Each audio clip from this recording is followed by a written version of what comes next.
Good evening, ladies and gentlemen. Welcome to the Planning and Infrastructure Overview and Scrutiny Committee. Today, Tuesday the 12th of March 2013. The first item on our agenda is to remind you of the fire evacuation procedures, which are that if you're at the back, go out that door, at the front, go out that door, and meet in the cold in the park. And hopefully we'll find each other there. This meeting is being webcast, is that correct? The next item is to receive apologies for absence. We have one apology from Councillor Ms. Cherrett. Resignations and replacements. We have Councillor Keating, good evening to you, replacing for tonight Councillor Watts. Are there any declarations of conflict of interest or whipping decisions that members feel they need to mention? No. Yes.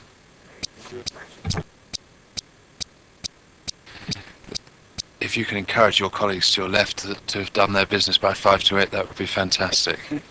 But I'm going to put money on it, you will be unsuccessful. With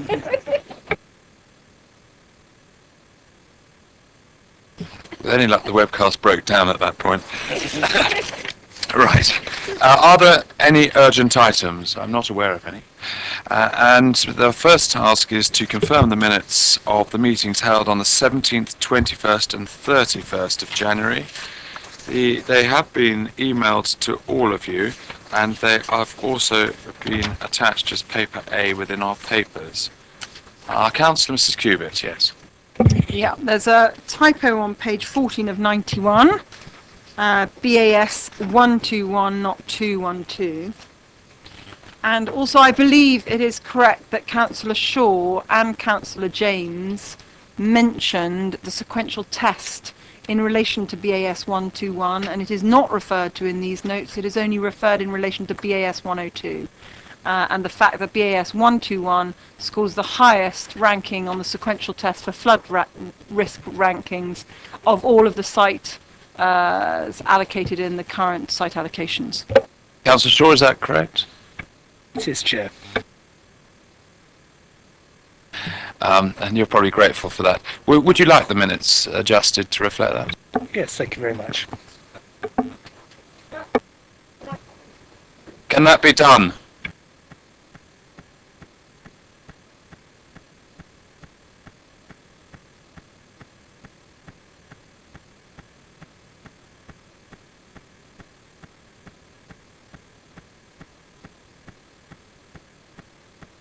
Councillor Mr. Cuba, is that it, or was there more?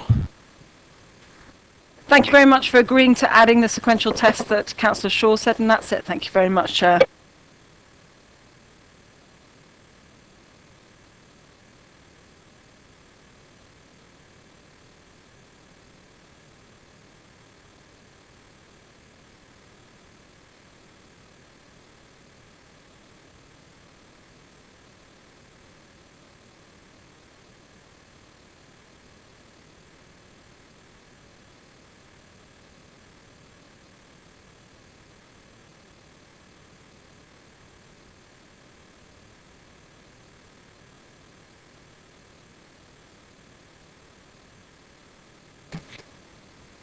Councillor Watts. Yes, I've seen an email from Councillor Tilbury which alerted me to a point, but he appears to have left the word "not" out, which is a fairly significant error. The notes don't refer to the speeches from the public on the third evening, and there was former Councillor Ridian-Bourne and Marcus Nason spoke, but it does list all the other speakers.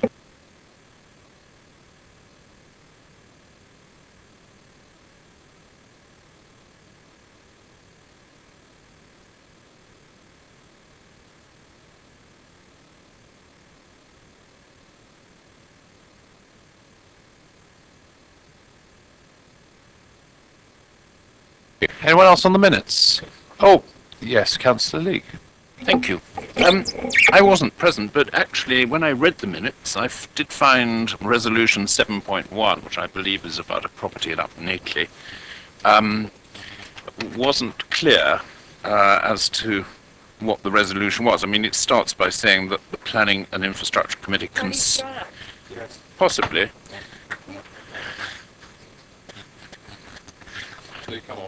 Considered the resolution to grant planning permission, etc.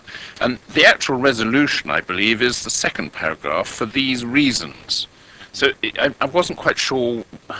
It wasn't well drafted, is what I think I'm saying. To the outside reader, which I was one, it wasn't absolutely clear. And I think it could have been, for historical reasons, it could be made marginally clearer.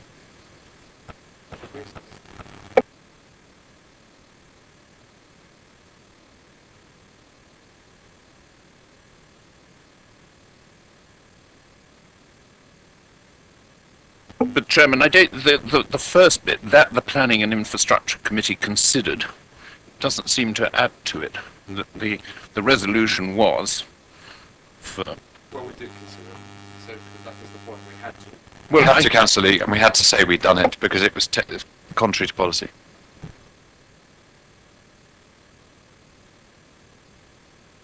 Anybody else? On the minutes. Right, I'd like to move from the chair that the minutes are now an acceptable record. Do I have a seconder? Thank you, Councillor Gardner. Right, I shall sign them. And whilst we're just doing that, I will ask, in fact, I'll sign them whilst paying attention to the next item. We have the portfolio holder present. I have no members of the public notifying us that they wish to address us. We have no referrals from other committees, no issues referred by the Cabinet, although obviously paper B technically is from the Cabinet. And I now call upon I'm just going to get the title, we'll go to paper B. Now call upon our critical friends, I think that's what they've been titled. It's Dr. Peter Bowden and Anthony Pollard, and they were asked by the portfolio holder to give an analysis of the processes that have been conducted at arriving at the range of the housing figure, which is between, 730 to 770. And you will have all, I hope you've all had a chance to read the report from top to bottom, because it's a very thorough report, I hope you agree. So what we're going to have is a presentation from them. They have said that they are very happy to receive questions during the presentation, but could I ask you to bear in mind two things. One, not the sort of taking them off the tangent questions, but questions that relate to the particular items in the presentation. You want an explanation on what the particular terminology means, that type of question, because you get plenty of time to go back and ask them questions afterwards. And two, bear with them if they say we're just coming to that, because that often when presenting in front of councillors, you all want to get to your answer, and you might not be able to restrain yourself after a couple of minutes, and it might be you've got to wait another 20 minutes before you get there. So, yes, Councillor Keating.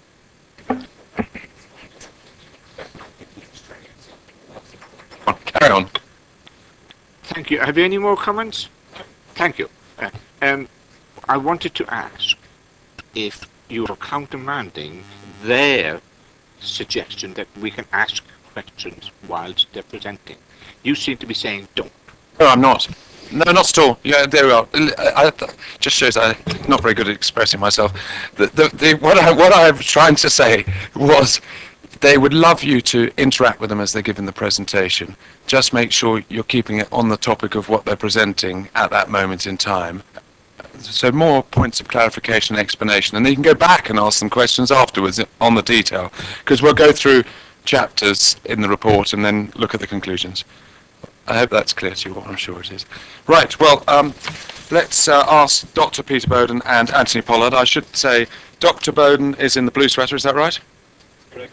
And Mr. Pollard is in the purple tie. Oh, behind the purple tie. So, over to you.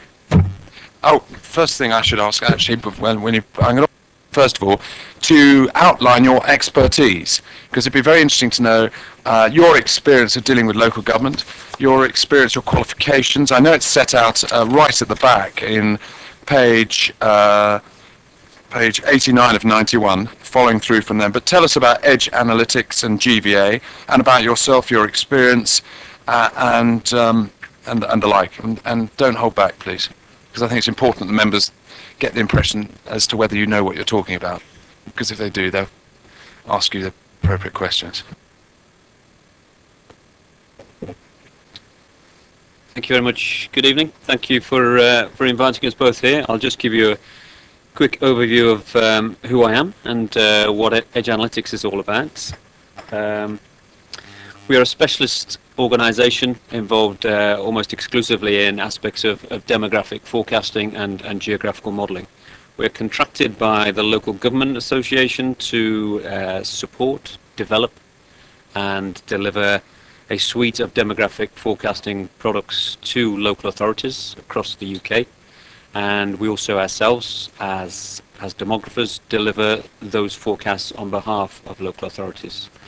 I have been a visiting research fellow at the University of Leeds. I have worked with the Office of National Statistics, specifically in their review of methodologies for estimating international migration in the UK, which has been a pretty hot topic over the last 5 or 6 years in the UK.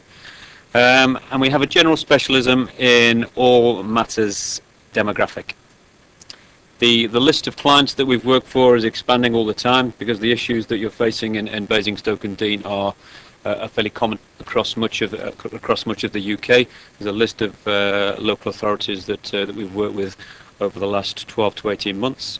A number of those we've done in conjunction with my colleagues here at GVA, and Anthony will give a quick summation. Thanks very much, Pete, and good evening. I'm Anthony Pollard. I'm an associate at GVA. I work, GVA is a large property consultancy across the UK. I work in the planning and regeneration department. Over the last 5 or 6 years, I have specialised in particular in undertaking housing research.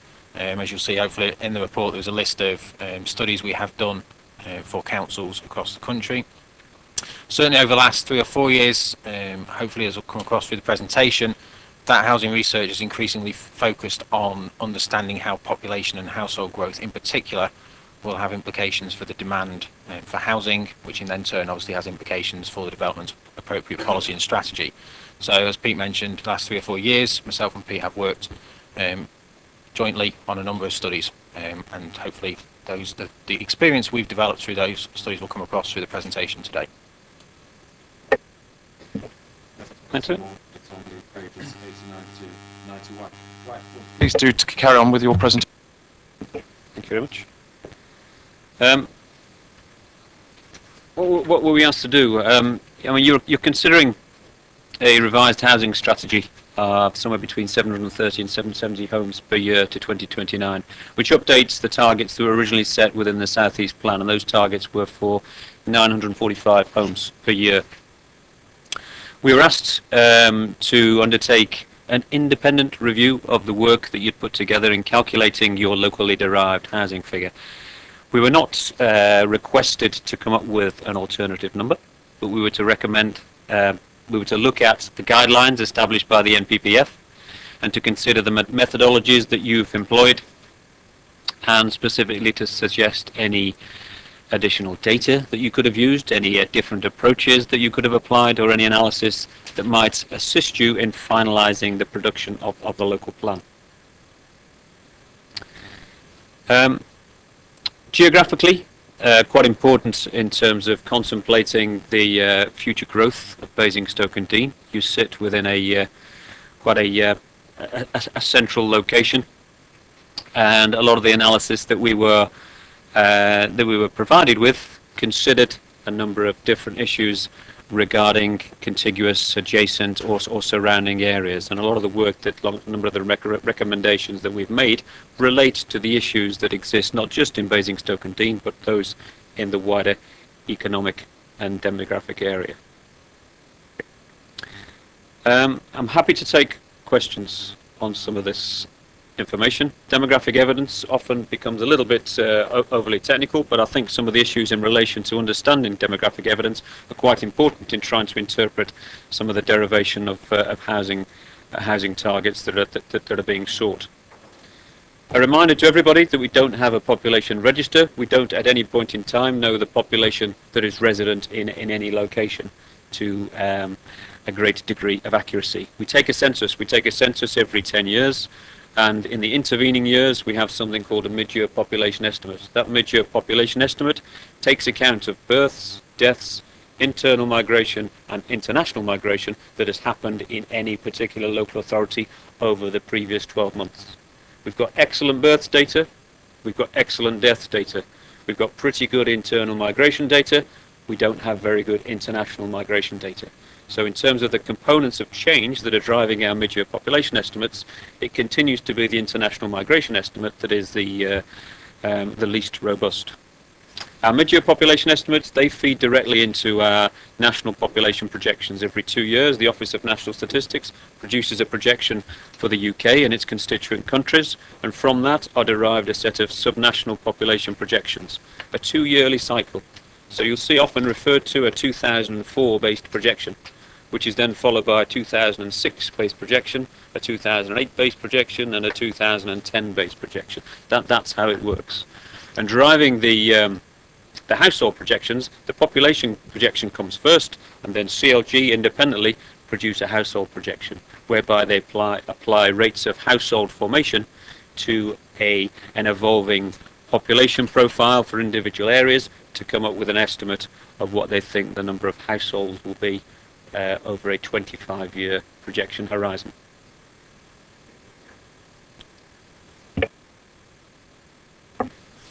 Could I just, for the record, identify that I certainly cannot read that slide from here.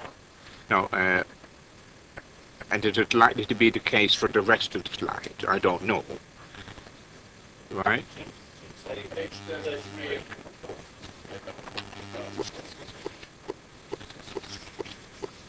Thank you. If you are referring to a slide and it's in the document, it would be helpful to point to it. Yes, I agree, Councillor Keating, it would Thank be. Would it be possible just, and I'm sure the officers will assist you as well, if we can all just be helping the members.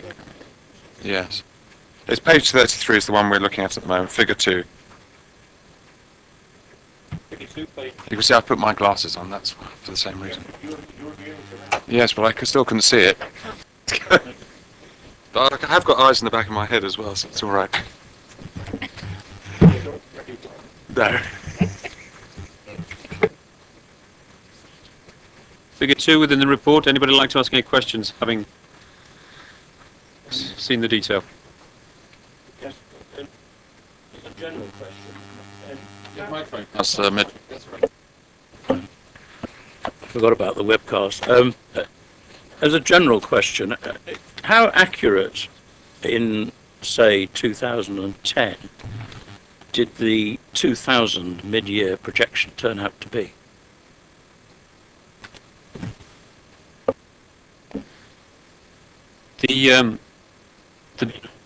No, I don't know what you mean. I don't answer your question. The decade has been unprecedented in terms of the demographic change. In 2004, with the expansion of the EU, we had unprecedented international migration, which nobody actually forecast, nobody actually predicted. So if you look at the decade, then the decade is almost split into two. Prior to 2004, 2005, very little impact of international migration. Thereafter, we've got a substantial international migration component, and the issue with forecasts, with trend projections that are produced by the Office of National Statistics, they're typically looking at 5 years prior to a particular date and using those 5-year prior years to set assumptions about the future. So if you're setting your assumptions in 2002, 2004, 2006, 2008, 2010, your historical basis on which you're deriving your projections is very different. So the answer to your question, the 2002 based projections would be very different to those, say, which were based in 2008. Thank you for that. I wasn't really thinking about international migration. I appreciate that that was wildly unpredictable. My question is really to do with how accurate do these trends turn out to be when you look at them 10 years later, as opposed to constantly updating them. And we have a problem here where I think most councils do it, that all the accounts always come in right, because we go through the year, we change the target until the target represents what we think we're going to do, and therefore we get the right number because we change the number. And some of us are deeply skeptical about projections. I mean, I know you're going to go much more into this, but the only evidence as to how accurate they are is the evidence of history. So if the 2000, on not other than international migration, how accurate was 2000? Did 2000 turn out to be in 2010, or that sort of time frame? Dr. Bowden. You can't say excluding international migration. I'm afraid international migration is the overriding factor that has dominated the robustness and accuracy of projections over the decade. So that's been the greatest uncertainty, and that's where projections have struggled the most to be accurate or robust. They have changed quite considerably over a period, because the impact of international migration over the decade has had such a dramatic impact. And particularly, the issues in terms of the estimation, the robust estimation of that international migration, have also changed over the decade. ONS has changed its methodology for estimating international migration. So you can't ask me the question by saying, forgetting about international migration, how robust have they been? Because international migration is the key component driving the degree of variation in My understanding that part of the question is it's the degree of variation between prediction and outcome. Yeah. I wasn't saying that you could exclude international migration, but I assume that these demographic projections do more than just simply say the number in that year will be 68,300,000. Underneath that, it must say something about the makeup of that population. And you presumably there is something which looks at, makes assumptions about or concludes about in a particular year, base year, what proportion of international migrants there are in that population makeup. But you should be able to back that number out and come back to what's happened to the indigenous people who were here in 2010. How accurate was our forecast of where that would be in 2000, where that would be in 2010? Or are they simply, I can't believe they're simply looking at gross numbers and not saying about the makeup of those numbers. But they must know how many, that they have some idea at least. I realise it's not accurate and there's a big argument about it, about what number of international migrants there were. I mean, are you saying that impact was so much that the whole of the rest of the forecast is effectively can't be tested in any way?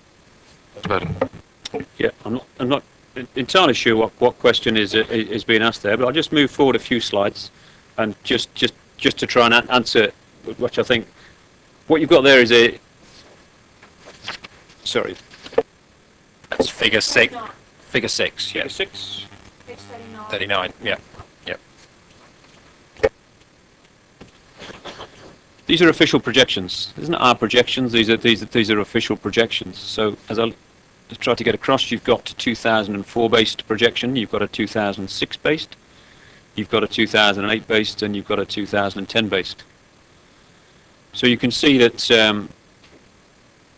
the 6, 8, and 10 based projections are pretty similar in their projection. Not identical, but pretty similar. Where the 2004 based projection was considerably different in its expected trajectory of growth for Basingstoke-on-Deane as an area.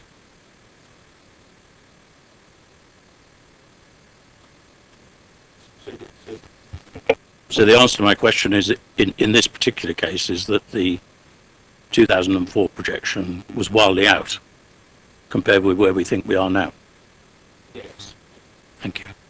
I just had a question while that chart's on. On the top of the chart, there are 7 items indicated. I could only find 5 items in the chart, and I wasn't clear which item was which. I assume the low one with the low outcome is 2004. Is that right?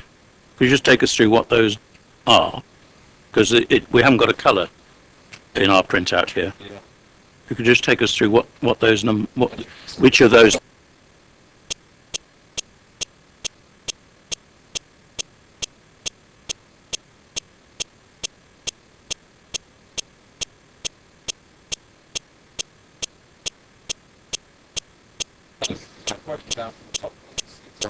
Well, it's better to go from the bottom, to be honest. It's better to go from the bottom because the bottom line, the lowest trajectory, is the 2004 based projection. The one above that with the triangles is the 2008. The one with the dotted line is the 2006 based. The one with the big black circles is the 2010 based projection. And then the one above that is actually a 2011 based projection produced by ONS as an interim projection, awaiting new data to be released later this year. You've also got a line, you've got the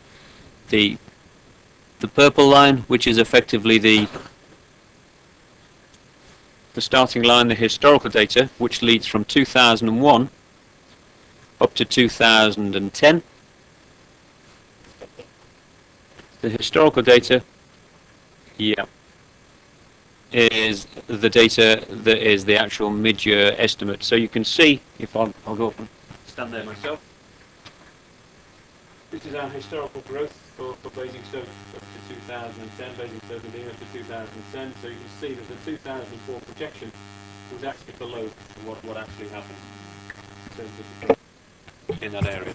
So the 2004 based projection would have suggested a growth which was slightly lower than the actual number that materialised through the mid-year estimate. Right, Councillor Mrs. Cubitt on this point, or we can postpone and move on. Yeah, just two things. Firstly, you made a comment about the fact that the demographic projections all changed in 2004 because of the impact of, and you said specifically European migration. And could I just check with you that actually of the 2.4 million that has been an increase in our population, I believe only 600,000 of that is European, and the remainder is other rest of the world. Is that wrong or right? Don't know the precise numbers, but we've got what's happening with the accession migrants, those from accession countries, is that they've added to existing migrant streams. The answer is I don't know the exact numbers. I don't know what the percentage split is between the EU migrants that have come in and the non-accession migrants. But there's a real balance. There's a real balance of fairly substantial numbers from both types of migrant stream, both accession and from the established migrant streams that have always been there in the UK.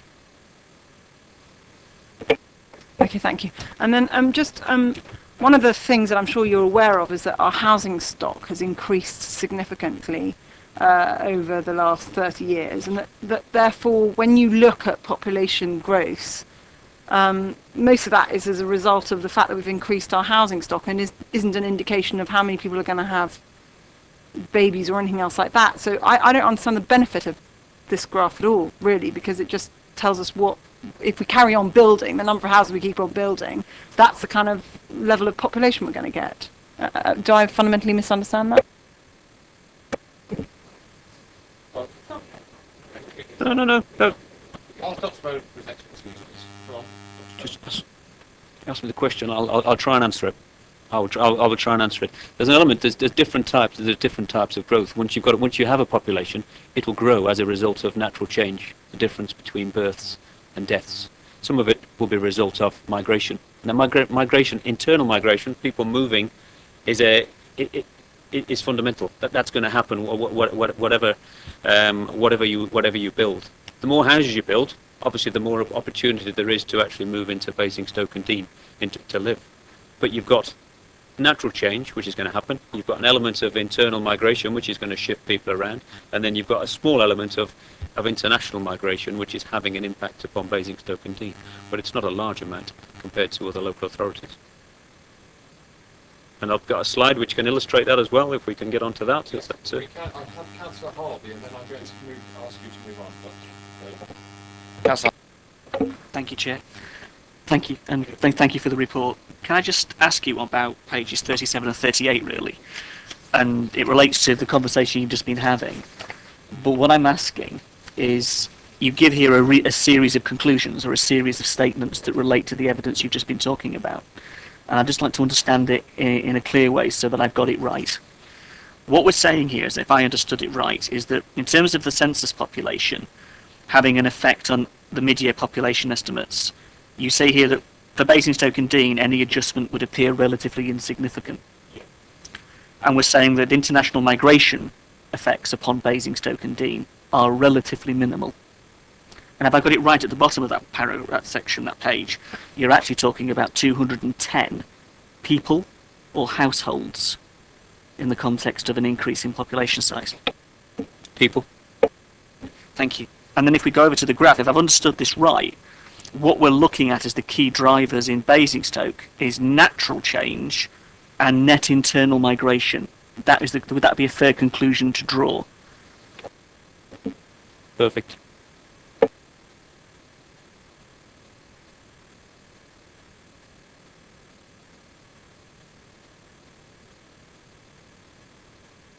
Dr. Bowden, please carry on from where you feel you'd like to carry on. Sorry.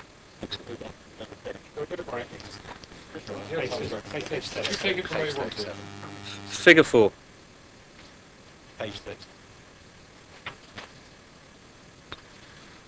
The population, your population in 2001 was approximately 153,000, just less than 153,000.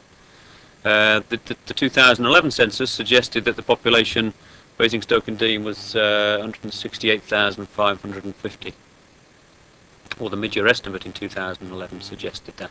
So there's a fairly reasonable progression of growth, consistent progression of growth year on year. You made the point, gentleman at the end made the point about what type of adjustment has been required as a result of the 2011 census. The 2011 census is an update, is a definitive count of the population 10 years on from the last census. If you look at what a number of local authorities have seen quite an adjustment in their mid-year estimate of population resulting from the census. Quite a lot. If you look at some of the London boroughs, if you look at some of the other metropolitan areas, quite a big adjustment in the population. That is primarily to do with the misestimation of international migration. Sorry to keep coming back to it. That is the primary reason for the variations between 2001 and 2011 differences in the progression in the mid-year estimates. In some cases it might be to do with undercounts in the 2001 census, but that is actually difficult to prove. In the case of Basingstoke, there doesn't appear to be a substantial adjustment to be made as a result of the census. Why is that? Well, because birth data is good, death data is good, internal migration statistics are good, international migration statistics aren't so good, but then it hasn't had that much of an impact in Basingstoke and Deane over the 10-year period. Therefore, the census number is about right. That's what you might expect. Pause to ask you a question. Would you say it hasn't had a direct impact, as in we're not having people migrating from abroad to this borough directly, but of course they may have gone to other boroughs in the country and then their populations deciding to move here? Yes.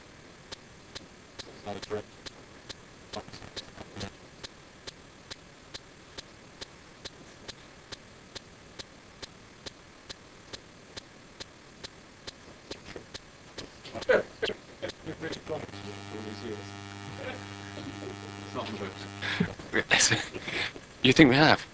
Oh yes, Councillor Harvey. So It's just fascinating that a butterfly flaps its wings in another part of the world and we wind up with a tsunami somewhere else. It's that sense of how can you make a direct correlation.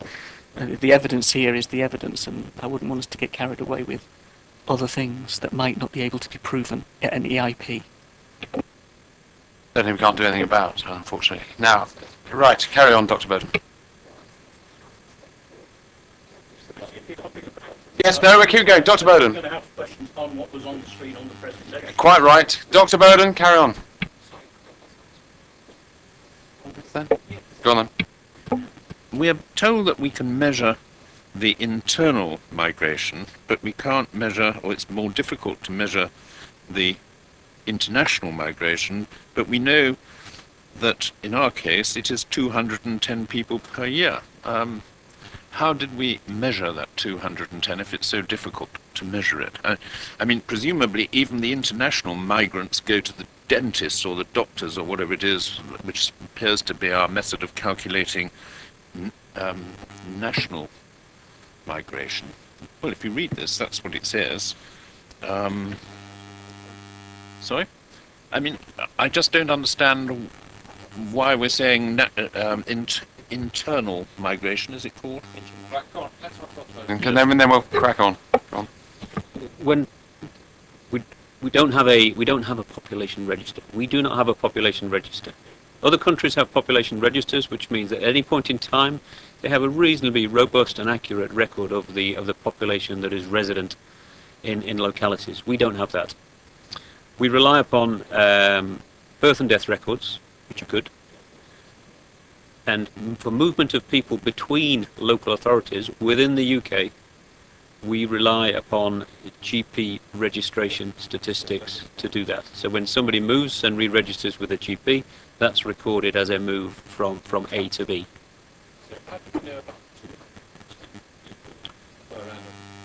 Okay. Okay. International migration. We have something called an international passenger survey. When at the ports and airports, the Office of National Statistics run a survey. They run a survey and they identify, they capture people, and they ask people questions about where they've come from and how long they're intending to stay within the UK. And that relatively small international passenger survey is the basis for our immigration and emigration statistics that are used in the analysis we've got here.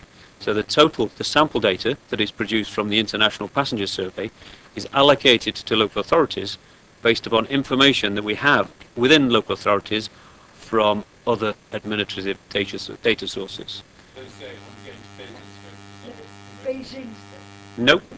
Nope.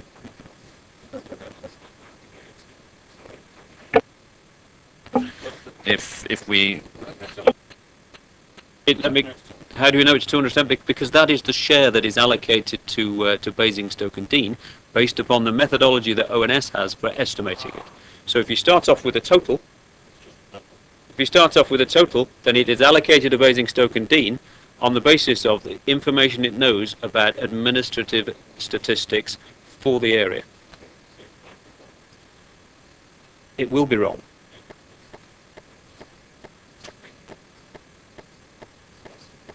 It's an estimate.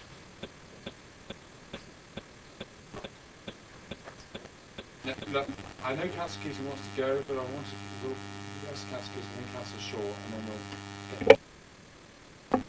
Thank you, Chair. I was just getting somewhat frustrated with the minutiae that we're going into.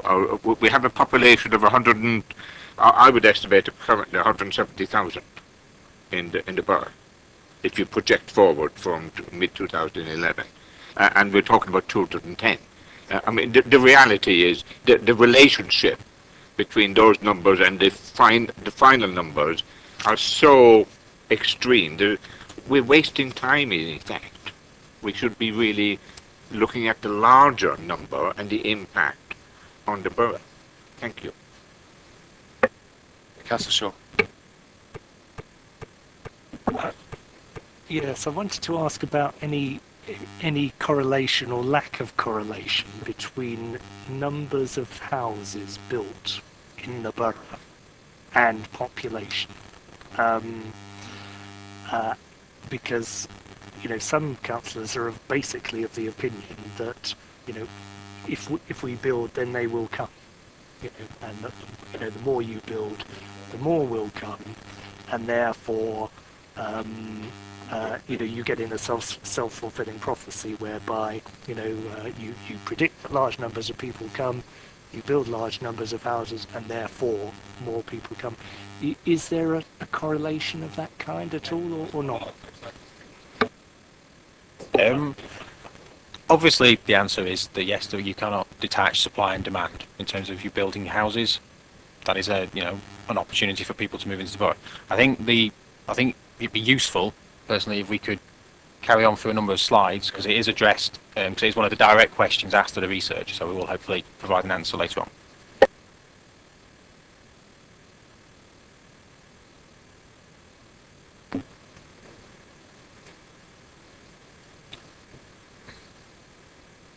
The growth in the population since 2001 has been made up of those three components. That is figure 5. We have three components of change. Natural change, which is the difference between births and deaths, net internal migration, and net international migration. Colour-coded, the green bars indicate the extent of natural change, the impact that natural change has had on growth. The slightly lighter purple is internal migration, and then the small cap of dark purple is the impact of net international migration. So you can see in the first half of the in 2001-2, 2002-3, and 2003-4, internal migration was actually outward. It was a net loss through internal migration. From 2004 onwards, there's been a positive impact of migration growth internally. Can we stop that? That's a leak, because that will cause all sorts of trouble.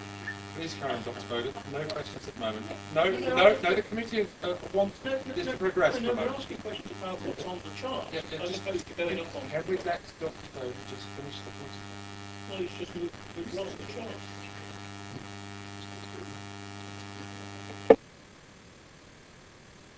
Just very quickly, because you've already admitted that the calculation is completely extrapolated from data from the ONS, and that we don't actually know.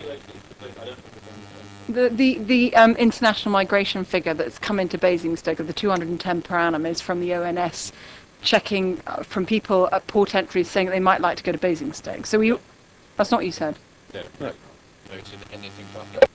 No, there's a national survey, which doesn't. People don't say they're going to Basingstoke. There's a national survey that records a total number of total immigration, and then the apportionment of that total is all done on the administrative data sets that you have here in Basingstoke and Deane on international migration. So it's dribbled down, but we can't verify it. We have no idea. It's a guesstimate. Yes. So consequently, So consequently, 01, 02, and 03, where you make the statement that net internal migration was actually negative, could possibly be completely inaccurate because I have to make the distinction between internal migration and international migration. Internal migration. So what we say in the internal migration is the light purple bar at the bottom there. The reason why I've said that is because he's assumed there that the international is that figure, and therefore to do the calculations backwards, he's then said we had a negative net internal migration, but we don't actually know that's the case. No. That's not what he said.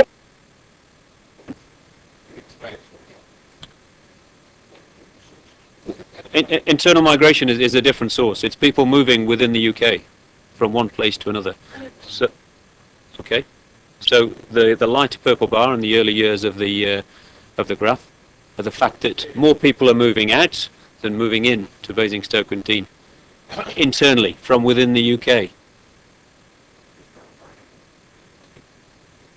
So that's internal migration, people moving within the UK. Forget about immigration or emigration. The light purple bar is telling us that internally, within our borders, more people were moving out of Basingstoke and Deane than moving into Basingstoke and Deane in the first 3 years of the decade. So can I ask if the light purple and the green are much more accurate figures? They are. So it's only the dark purple which is inaccurate because there's one methodology. Does that help in class of figures?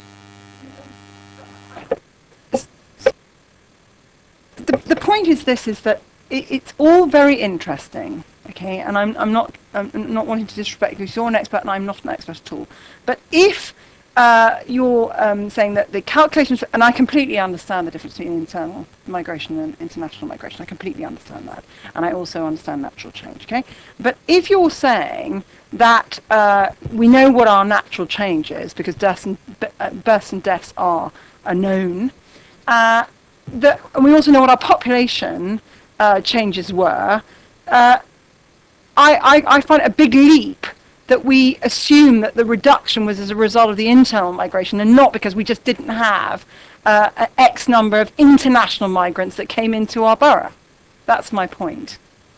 Okay, I think hopefully try explain it a bit again. The green bars we do, like you say, know fairly well. Births and deaths pretty good.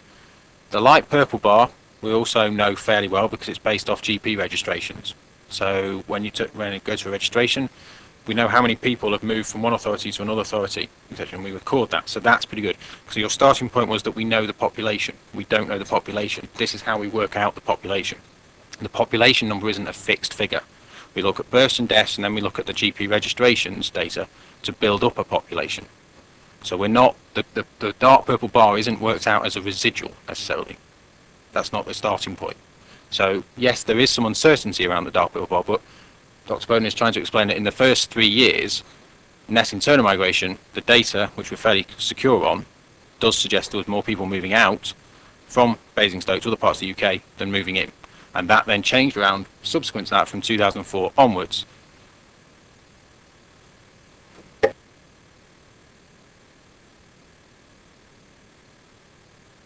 Very quick one. You talk about net international migration and you talk about the measure of inward migration. How do you measure outward migration? Which type? The internal or the international? The international. With difficulty.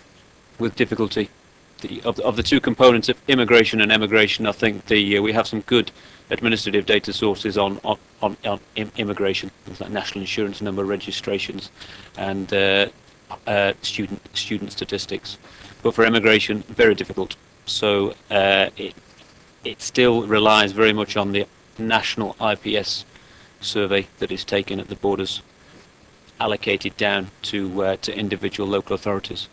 But of those two factors, immigration and emigration is hugely uncertain compared to immigration.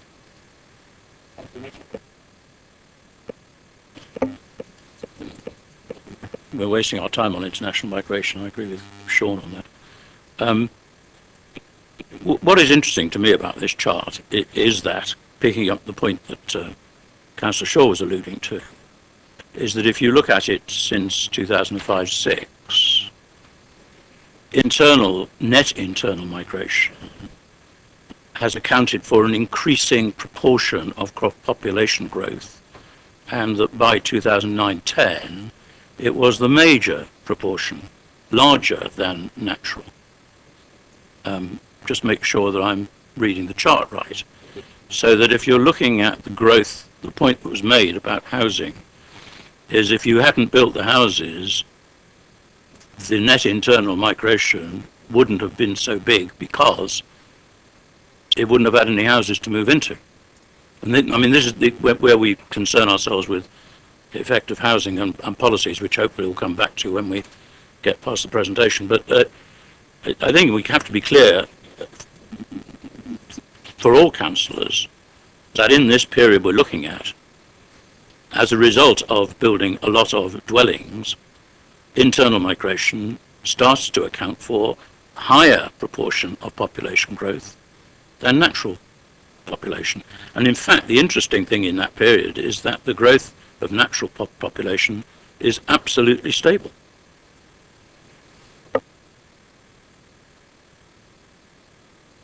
Very good.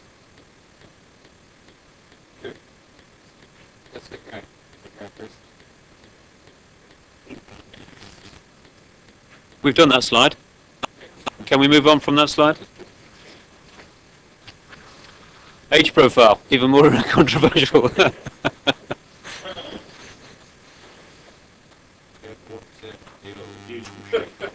what you want about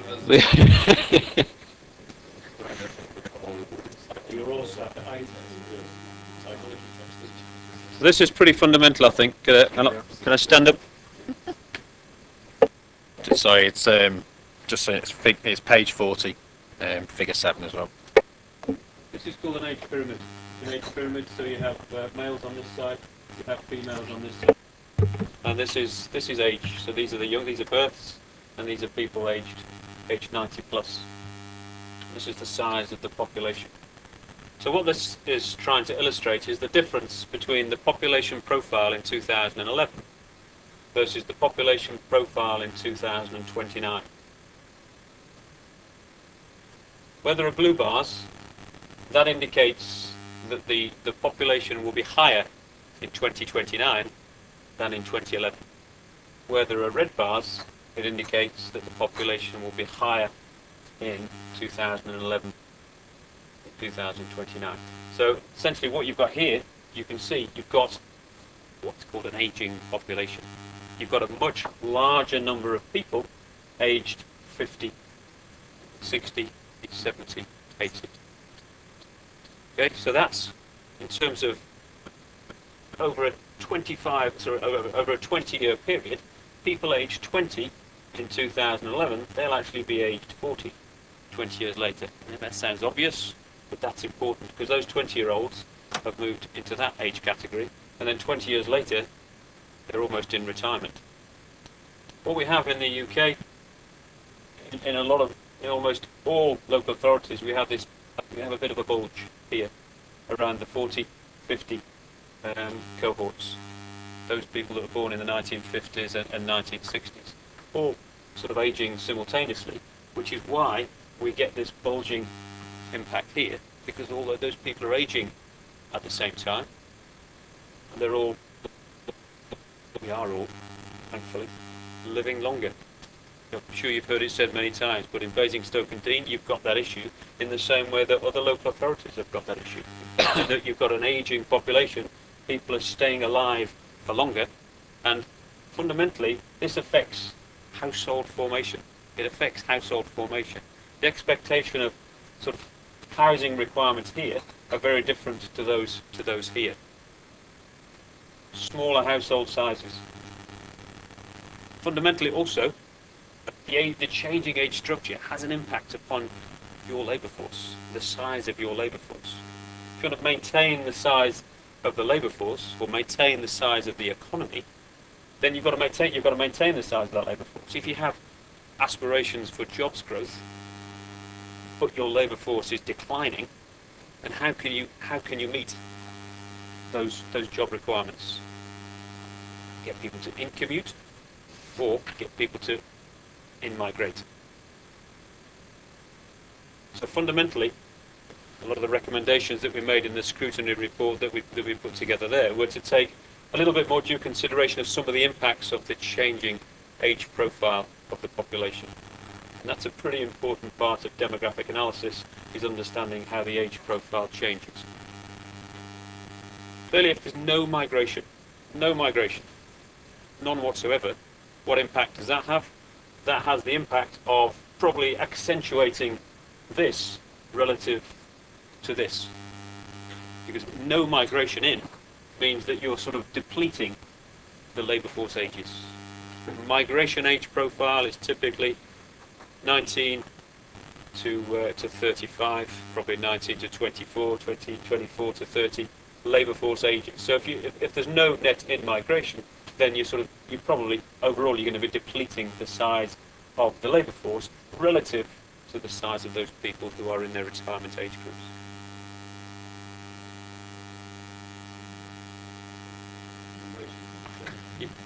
Yes. So, do you want to sit down? It's up to you. Sit down Do you or want to stand sit up? down? Councillor Mitchell. What assumptions are made in compiling that about you touched on this, about the demographics of the internal migrants? I mean, you could advance a theory that says, I'm judging by the three people who've moved to the house immediately next to me in the last 30 years, because I've been here 30 odd years, and we've had three different neighbours, and they're all very similar characteristics. Now, I can't extrapolate from that because it's a particular house in a particular area. But you could postulate that the typical internal migrant is coming here for business, for work. But you have to then make postulations about what the external migrant is doing. Is most of the external migrant going to work in London, or are they going to retire to Cornwall or North Wales or Spain. or Spain, or what are they doing? It seems to me that while we talk a lot about net migration, the characteristics of the gross migration are critical to understanding where that's going. And the one thing that policies can affect are the characteristics of migration. And the one thing that changes here, which will be affected by our policies, is who comes here and who leaves. It seems to me that nowhere do we say what the impact of policy is on demographic change. So unless you read you say economic policy.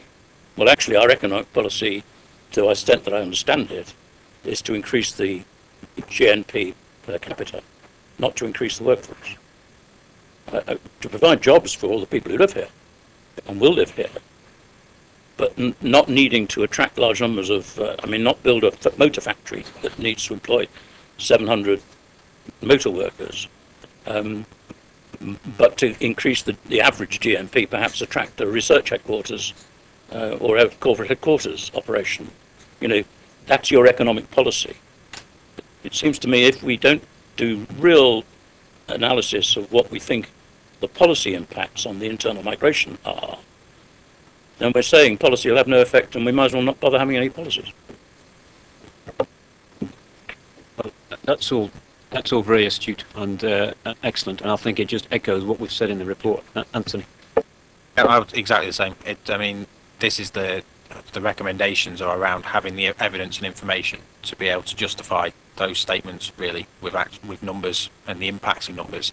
Certainly the work that I've done elsewhere looking at housing requirements has done just that. You start with the work that Pete's been talking about in terms of trend-based projections of what would happen if things continue as they have been. That's interesting but not necessarily very useful, because actually we want to understand what the impacts are of applying alternative policies, economic policy being a very good example. If you have an economic policy which is not about workforce growth but is about value growth, then obviously that has implications about how many houses you need to build, and that's where you need the numbers to support that. And that's absolutely agree that that's a really important part of any work on this major. Actually, because it is the same subject, you discuss quite a lot here, which is very helpful.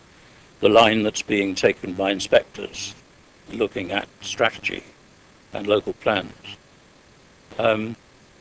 Do you sense that the inspectorate are open to the idea that policy affects the future? Because I don't see in all of the inspectorate reports that I see, there's not much evidence. There's not much evidence that local authorities have thought about that much, which worries me. But there isn't much evidence that inspectorate are open to anything other than forecast data based on historic trend. Now, if you legitimately base it on historic trend and what's known in the outside world and aggregate it down to your local authority, or disaggregate it down, you're effectively not able to take into account your policies. It seems to me the demographics are driving the housing, as opposed to the policies driving the demographics, driving the housing.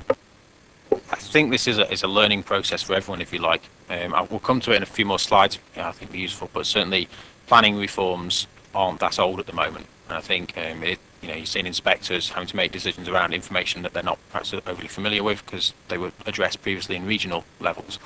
But certainly, I think there is evidence that they are starting to have to take account of this kind of information simply on the basis that there is some very informed consultants, applicants, etc., putting modelling in front of inspectors to make those points around the need to align economic policy and housing policies, which aren't necessarily being done in the evidence that underpins local authority studies.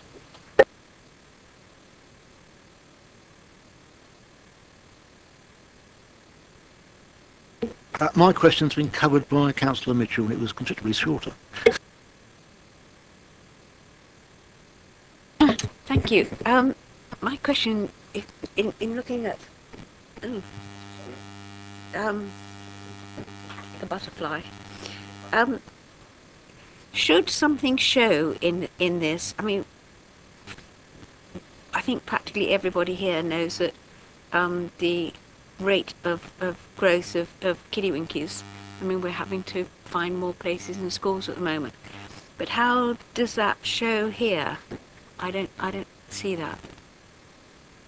I'm looking for a bit more of a bulge. Should there have been a bit more of a bulge, or is that bulging enough?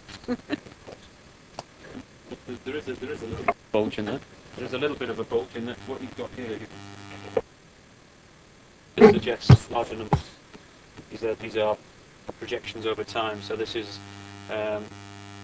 these children here would be born at the start of that projection period. So these children are born in 2011. So there is a little bit of a bulge here, but Sorry, I just was trying to understand it and put what I know to be fact, in there. I mean that's what it's doing. It's suggesting that you've got a higher number of children. Well, is it enough? Is it enough? It all depends upon how on the maintenance of higher levels of fertility and the population that is there to actually produce the children in the first place. Councillor Harvey. Thank you. Just on that basis, I was noting the change in balance between male and female populations over the period of time as well at the top of the graph. That was interesting on that point. My question relates to how an inspector at EIP might interpret the changing relationship of the 60 to 70-year-olds working longer, the changing pensionable age, because the assumption of that in terms of workforce growth is important for us. Now, if that is a factor, we do have there a growth in that age bracket that would be greater than potentially, if I've got, I'm looking at it from this angle, so forgive me, looking at the red to the blue on the graph, because I can't make it out in the pages, forgive me. But that to me looks greater. Would an inspector bear that in mind? Is that a reasonable assumption to make? As a starting answer, yes, I think it is. Most of the studies that myself and Pete have done over the last 4 years have taken account, and other consultancies do the same. Generally, in terms of assuming some increase in the economic activity rates of older households. It's a bit simple, perhaps, just looking at the change between 60 and 74-year-olds and the working age, because hopefully it's not true that all of our 60 to 70-year-olds will have to carry on working, probably won't want to either. The rate, if you look at we look through the data we do, is the economic activity rates of those different age cohorts through the process, and they obviously do drop down as you get towards 74 plus, but there are still obviously people working above 74 still. They're just smaller proportions, but I think it's an absolute fair assumption, and one which an inspector, if the evidence is put forward in a professional manner, modern manner, will take into account, certainly. I'm conscious I'm conscious we wouldn't count being a councillor as working in that context. In the sense of so I couldn't resist. As somebody at my age, looking at, approaching that 40 mark of saying in later life I'm expecting to work up to 70 simply because of the direction of travel of public policy, regardless of who's in power, over the next 20 to 30 years. The interesting point for me in terms of economic policy for us is, am I right in saying statistically the growth in that bracket that you're predicting is greater than the drop-off you're predicting in the workforce? We're seeing a greater bulge in the older bracket than we are in the workforce age, that could potentially work if pension will change, the age bracket for the pensions changed. It depends on the migration assumptions that you use in your projection. Is the simple answer. Again, this seems to me, again, a classic example of where our policies can have significant impact. I mean, you could take the view that it's terrible for anybody to have to work over the age of 60 or 65 or some arbitrary number, or you could say that it's terrible that somebody is forced to retire at the age of 60 or 65, which I take, depending on the work you're doing and the sort of enjoyment you get out of your job and your wife and everything else, or husband and children, grandchildren. But our policies can affect that, because if we have a policy which takes clear cognizance, and we probably don't, which we should have, of active aging as a council with our wider responsibilities. If we have a positive policy with the county and all other partners, which actually drives towards making it attractive for people to continue working, then you're giving them the choice to do so, and a high proportion will take up that choice. The idea that you're forced to work because you're not getting a pension is a negative thing and not very nice. But on the other hand, if I can put off, as I did, taking my state pension for 4 years, I get a higher state pension at the end. and I continue to earn while I'm working. So again, policy could be said to have, well, would have an impact if we had a policy. Yep, I agree with the points there, and I think this is where it becomes quite challenging, if you like, in terms of putting this evidence base together, because we are talking about unknowns, if you like. I can have an opinion, you can have an opinion, anyone can have an opinion on whether it's right or wrong that people should work longer, and whether people are likely to. It's very hard to actually pin down for definite whether that will happen or not. This is one of the challenges that this work, and, you know, we'll come on to the next slides really, is the purpose of it is to try and set long-term planning policies. To do that, we have to look at a 15, 20-year horizon. We have to make some reasonable decisions around what we think is a valid assumption to make. And like I say, you can make assumptions around the fact that people will work longer. You can't make the assumption, I don't think it would be reasonable, that everyone will work longer, for example. So you have to take a reasonable position.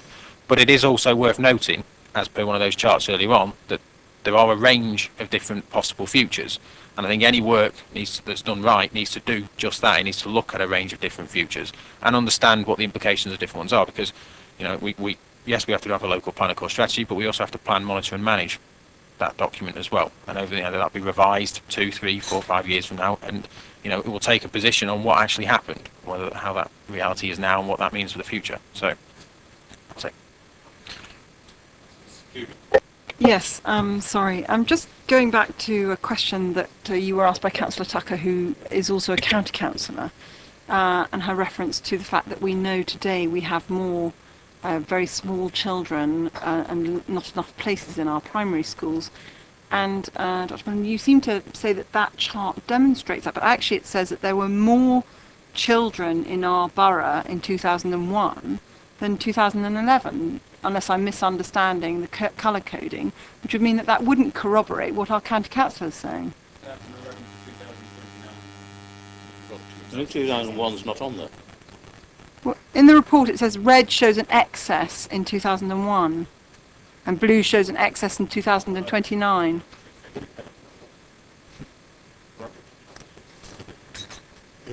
Okay. Okay, sorry.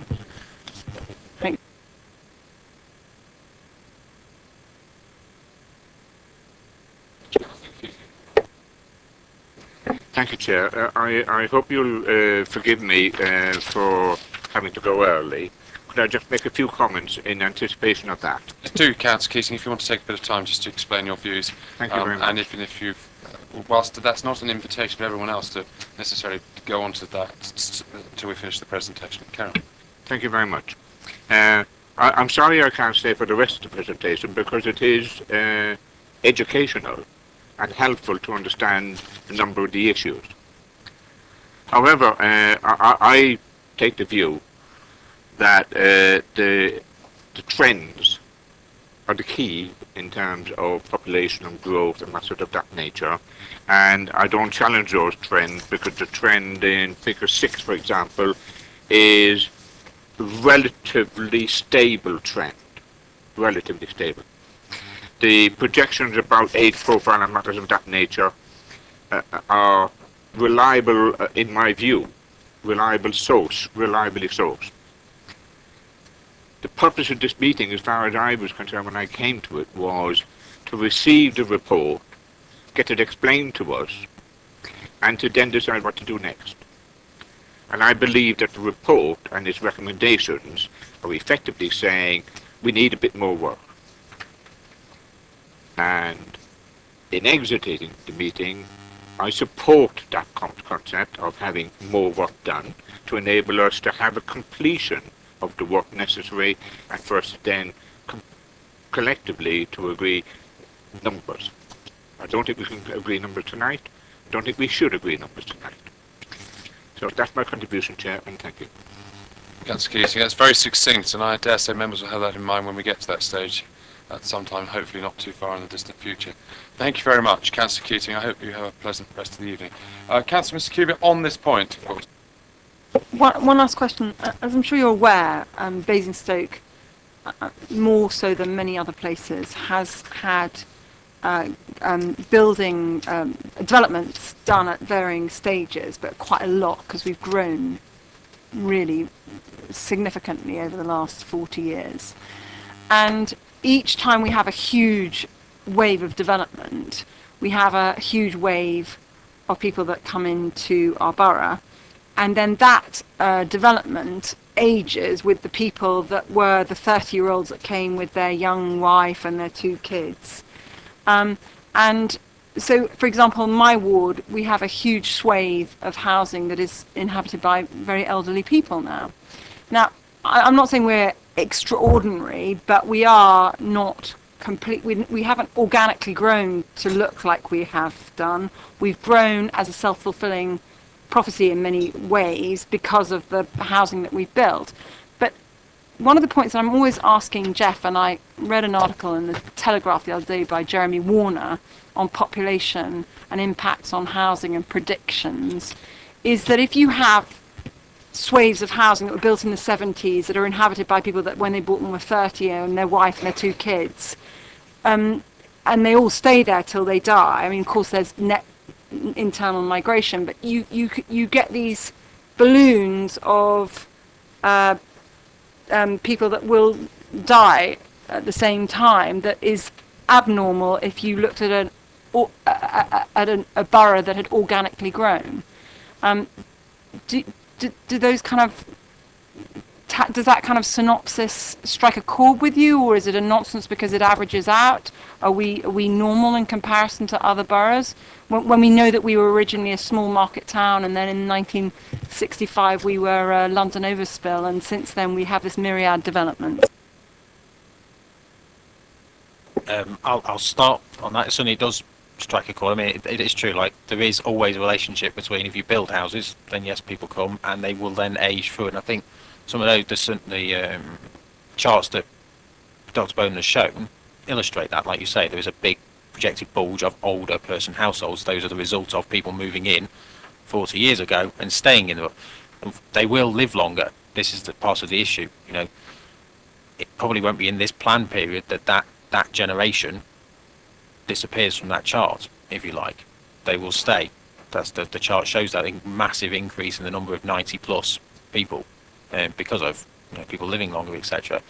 The implications are, and I think this is important in making decisions around housing numbers, etc., is not necessarily looking back, but looking forward. And it's the point earlier about the impacts of policy, where you see things going. Because if we take that as an inevitability in some ways, that population during this planned period, certainly 15, 20 years, will age and remain in the authority, the population won't decrease, but your labour force, as was pointed out earlier, will. That then has an implication as to how you're setting policy around job growth, economic growth in the borough, supporting that older population, if you like. And it's certainly an issue that's certainly not unique here, but I take your points around large-scale developments at various points in time, which do make it slightly unique in terms of some other areas as well. What Jeremy Warner was saying, the economist in the Telegraph, was that given you get these bulges, you cannot assume that there will be the people there to buy the housing when you get these weird undulations of age profiling. And whilst I hear you say they're going to age, we know that we have, as a borough, if we're going to look predominantly at improving the quality of life of our own current existing population, to identify housing that's going to be able to meet the needs of those, because they might not necessarily all stay there. The bulge of all this housing that was built for 30-year-olds is suddenly going to be available. It's not going to be for our population at all, and that's when the national national layer goes over the top, and that's why I find all of these statistics incredibly interesting, but actually it's not an exact science, is it? And therefore, to base our housing projection needs and numbers on all these unknowns is really, whilst it's fascinating, is almost impossible to get a correct figure. But you need to do that.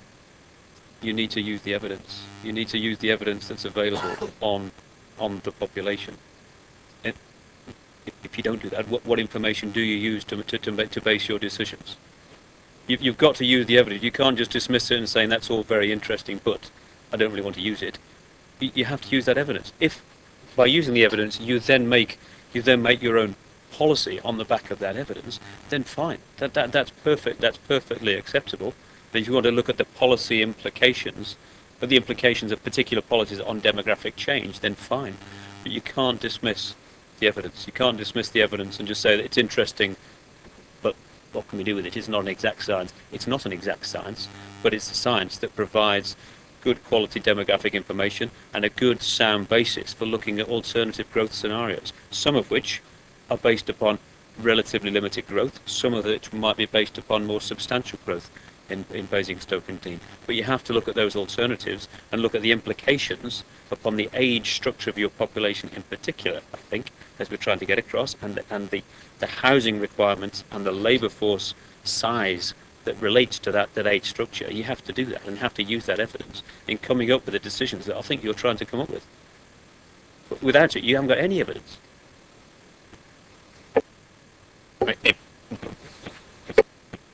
Yeah, I mean, it probably is a good time. I mean, the next few slides really do re-stress on us, and I'll hopefully fly through these. Certainly, the National Planning Policy Framework sets out quite clearly the expectation that local authorities will consult the evidence, and it actually cites population and household projections, which was clarified in a question in Parliament to on that basis, that it meant, yes, you need to have a look at the Office of National Statistics subnational population projections, which Peter's presented, and the sister data sets, which are the DCLG household projections. That's to the basis of trying to assess an objectively assessed need for housing, and I think that's an interesting concept in terms of the discussions today. The purpose of this evidence is to develop an objectively assessed number, if you like. It's looking at how, without taking into account policy, but and the information that we have, what will the demand be? That's looking for in the future. That doesn't necessarily mean that will happen, because as you've already pointed out, if you don't, it depends on how many houses you do build in the future, will have an impact on that population. But it's a clear starting point that is required in planning policy now to understand and evidence that.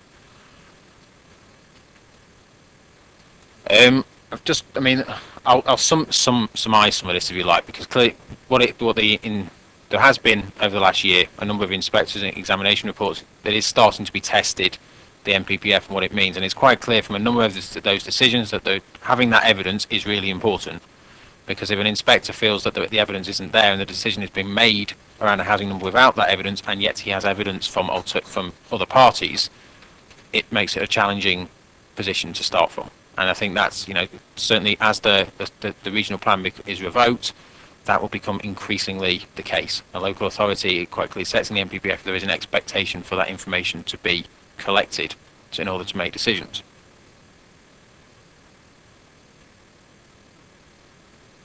These are tests of standards which are in the report, and I think these are standard questions that would be asked of a core strategy as it's going through a process. So, has it been positively prepared? That's the wording of the MPPF. I mean, the MPPF is quite clear in terms of what its intentions are. It uses the words boost supply of housing. Now, it is based on an assumption that we are trying to build and grow out of a recession. Does all the questions that will have to be asked, and we'll come on to this later, around duty to cooperate, which I'm sure is a phrase you've heard, which is around local authorities evidencing together where those needs are going to be met. If there is evidence that the number of households will increase across an area, there is a recognition in the MPPF that some authorities won't be able to accommodate that. National Park's been one good example, but where is that need going to be met? And that has to be agreed between other authorities whereby there are connections, housing market linkages. And direct questions around what population and household forecasts have been used, and are they credible, robust and evidenced? And can it be, the housing figure that's been produced, can it be substantiated? Does it meet that full objectively assessed needs? These are questions that are standard, and so, the purposes of these conversations are, this is an important piece of work, ultimately.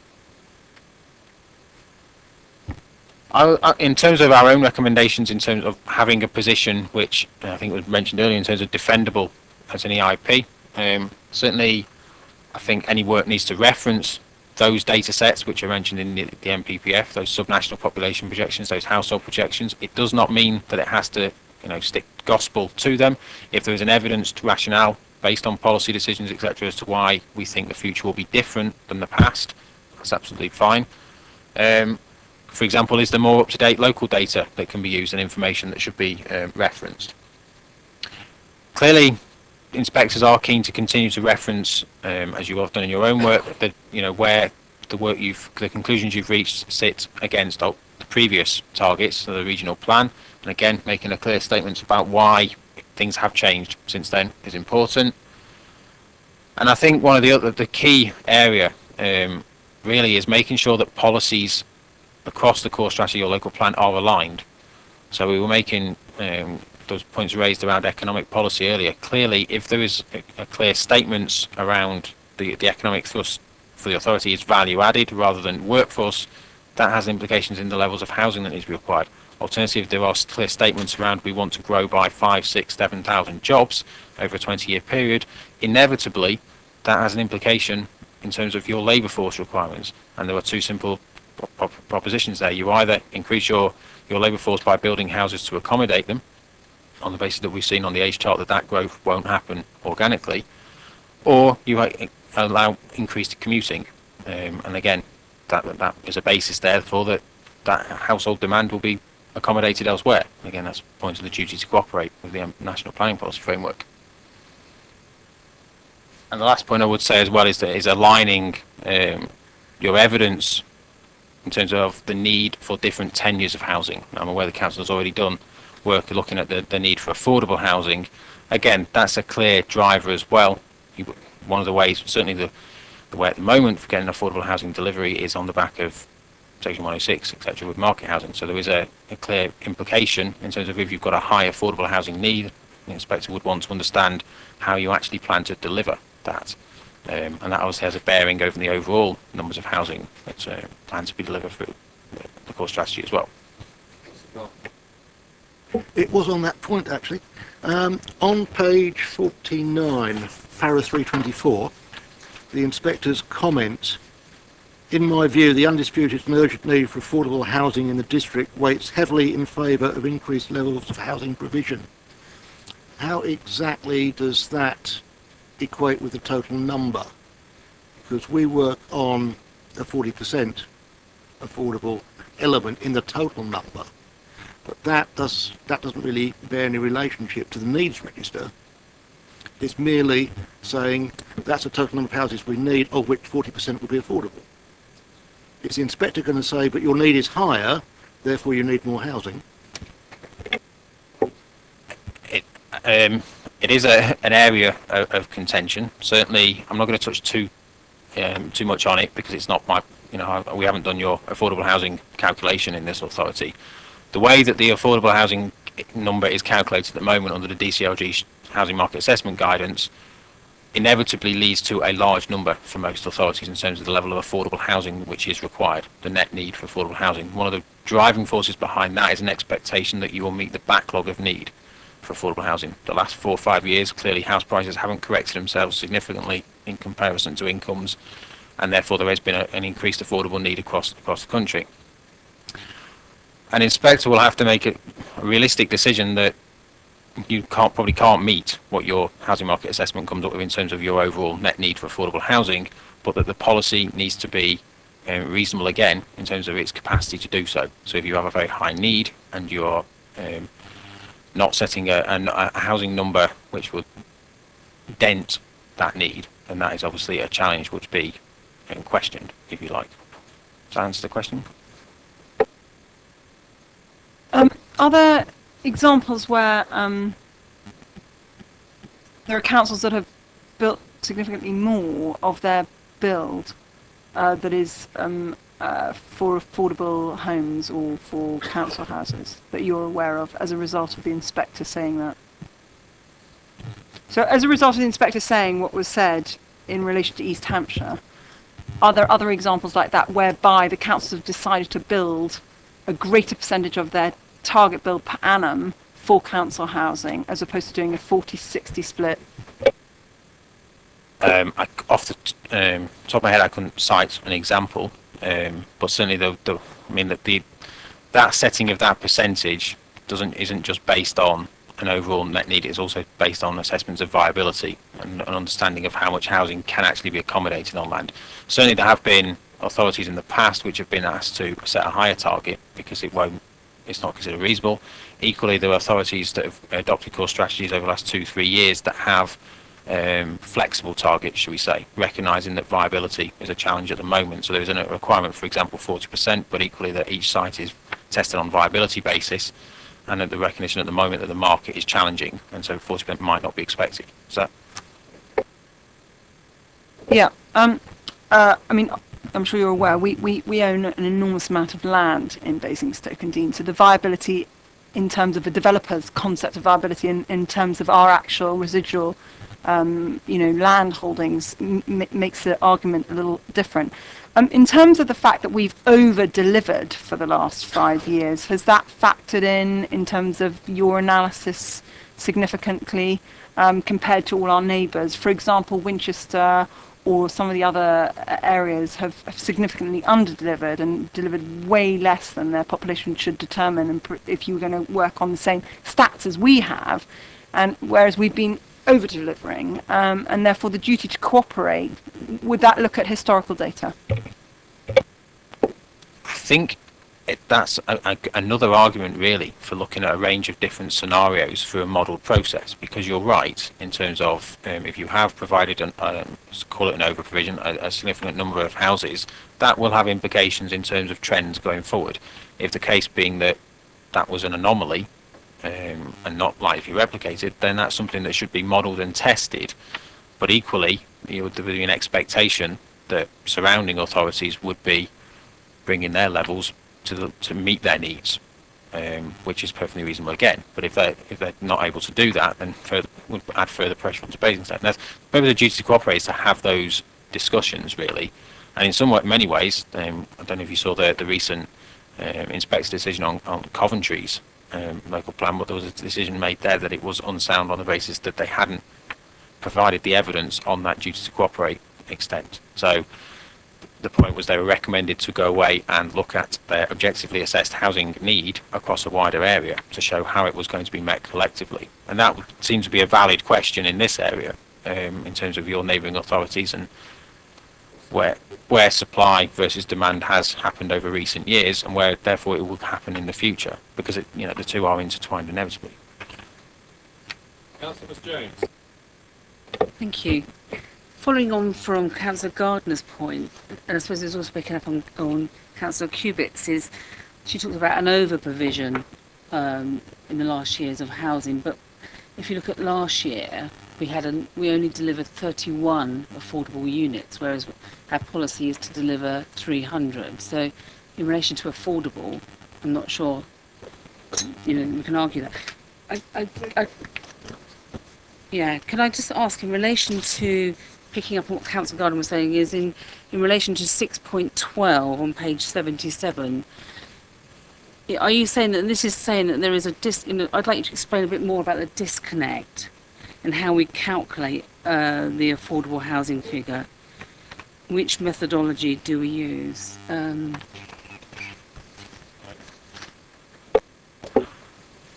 Yes, there is a disconnect. Certainly, the Taylor review of government guidance back in December identified that the Strategic Housing Market Assessment Guidance, which is 2007 vintage, is out of date and in serious need of updating. And one of the reasons for that, certainly in my mind, is that now a local authority is expected to develop its own objectively assessed need and set a housing requirement figure.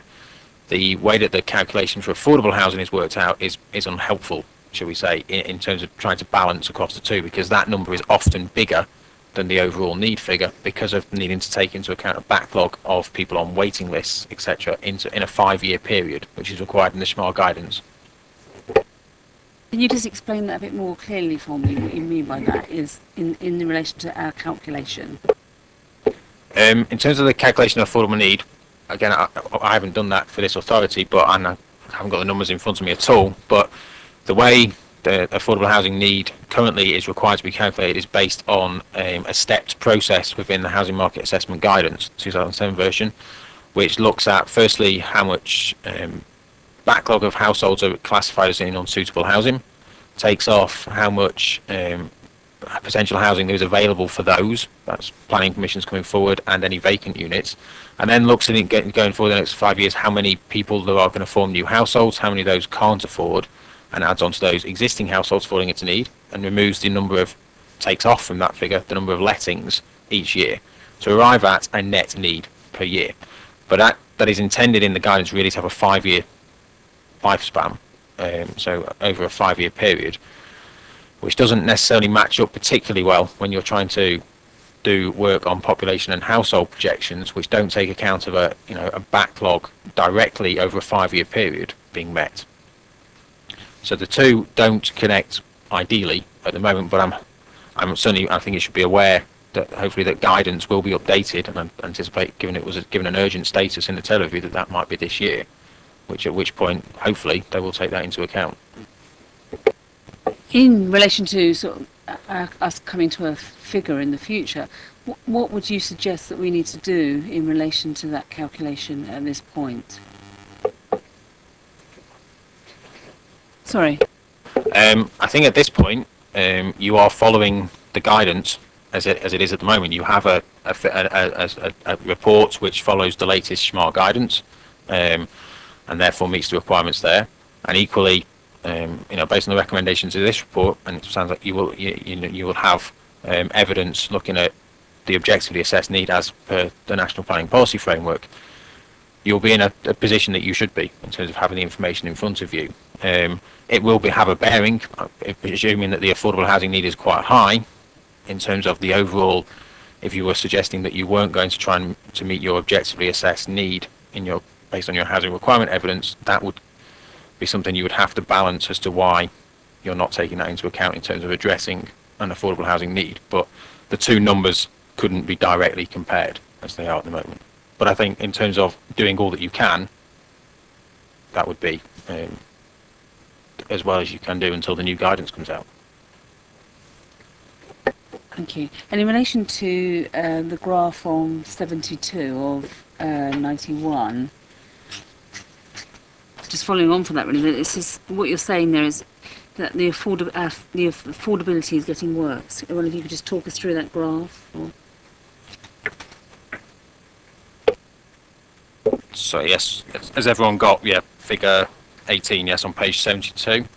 I can only talk through this graph in terms of understanding the relationship between purchasing ability to access housing, purchase housing, and incomes. So affordability really. This graph uses the Department of Communities live tables of affordability ratios, which look at a lower quartile house price. So as an affordable proxy for entry-level housing, if you like, and then lower quartile earnings on the basis, again, a proxy for those households towards the bottom end of maybe first-time buyers or entry-level property, and looks at the ratio between them. And what that clearly shows is, if you take Basingstoke and Dean's line, is that the ratio since 2002, 2003 certainly has exceeded 7, and has remained high.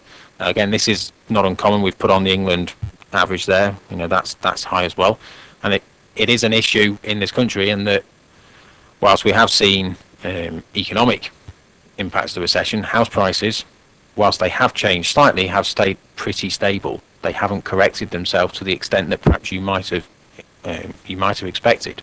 The hill hasn't gone down the other side, if you like. And the implication of that, combined with the availability of mortgage finance, is there is a lot of households at the moment and under affordability pressures. One of the key results of the census, if you like, if you compare 10-year profiles, 2001-2011 census, it's a huge growth nationally in terms of the private rented sector. And that has acted as a safety net, an overspill, if you like, for some of that demand. And I certainly think over the last 4 or 5 years that's been the case since the credit crunch. All of these are issues that show really the complex nature of a housing market, if you like, and how it does relate to one another. Incomes, the economy, housing, all interrelate. I would say, again, that affordability ratio, that is something that planning policy will hopefully will have a part in addressing alongside other factors. and will have a bearing in terms of your setting of your tenure requirements for delivering affordable housing as part of an overall housing number. I'm afraid mine's slightly convoluted, but really goes back to the age profile. This borough owns all the shopping, well, all the central shopping, and it owns an awful lot of employment land. Now, if you look at indeed the buildings, or the land on which the buildings stand, and therefore is quite heavily dependent upon the income that flows from those. But if we look at the age profile and see the increasing number of elderly people, they are not going to be the ones that the shops are going to wish to attract. As I understand it, it's the 25 to 44-year-olds who really spend the money. Similarly, the 20s to 60s are the ones who are employed. If we have a standstill, we're going to have an increasing proportion of those who are slipping out of those two bands. And what impact will that have on A, our retail investment, and B, on our employment investment? Because that, I think, is quite important. I mean, if we kill off housing, will we kill off the investment that produces the income? I think possibly we're straying beyond the recommendation of this report, but I think it's a valid question, and I would say that work elsewhere we've done has tied up housing requirement work with consequences studies, which looks at the implications, like you say, of a different age profile in terms of retail spend, and looks at the implications of different levels of building on council tax, the ratio between older people, younger people, school places, GPs, all these kind of things I think are valid as part of your overall development of an evidence base built off important demographic work, because that gives you the information to make some of those, to derive an understanding of the implications of different levels of housing development, because you can make assumptions around who goes into those houses and how that models into the population of households, and therefore how that derives into different retail spend, etc. Schools, all very important, and certainly I would encourage again that is a useful piece of work to be done alongside, because it does give you an indication of some of the implications of decisions that have been made.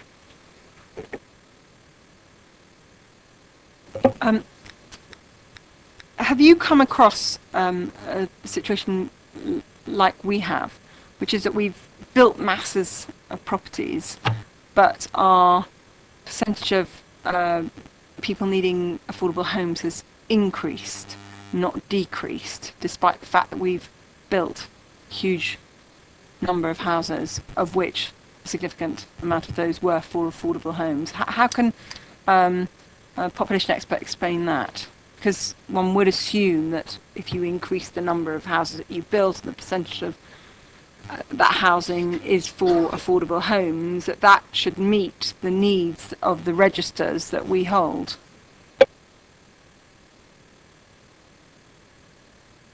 Yeah, I think it's kind of chasing the tail, isn't it, a little bit on some of that. It's a valid point. I mean, most of the work would suggest that we haven't, as a country, been meeting the full needs of those affordable housing requirements. I think it was disbanded with the coalition government, but the National Housing Policy Advice Unit did have some modelling that's worth referencing back to, which suggested that the country would need to build in excess of 250,000 houses a year to address the affordability challenges, on the basis that it's a balance between supply and demand. One of the reasons we haven't seen that significant correction in house prices, you could argue, is because the supply hasn't been there. So there hasn't been a market choice to drive down prices, and there continues to be a significantly pent-up demand, because lots of households do continue to have an aspiration to form either a household they're living with parents, etc. at the moment, or and unable to. So there is a pent-up demand which retains housing figures, house prices as they are. But I wouldn't say that that's a unique picture here. I think there's waiting lists are high across most of the country now. Irrespective, not completely irrespective of build rates. Obviously, some areas have been more successful at addressing some of those waiting lists, but certainly I haven't come across an authority yet whereby the council the waiting list bandings we take the priority need groups isn't significant. I think that's true across the country, really. Thank you, Chair.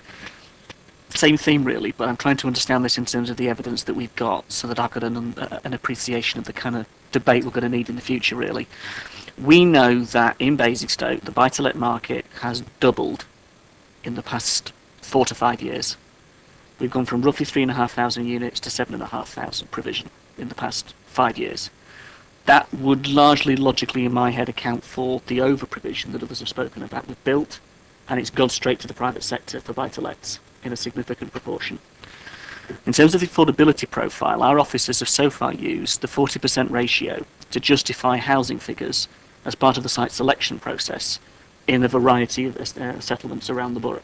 So, for example, they've taken the 40% and worked it up to say this is the housing figure for wherever, if you like, because that was our old policy and it's the currently proposed policy of 40%. If we then look at the income and accessibility issues that you've highlighted, and I'm looking at the robustness of the SHMAR, so again, you might not be able to answer this, but if somebody else can, I'd appreciate it, particularly at this point, because it helps with the whole thing.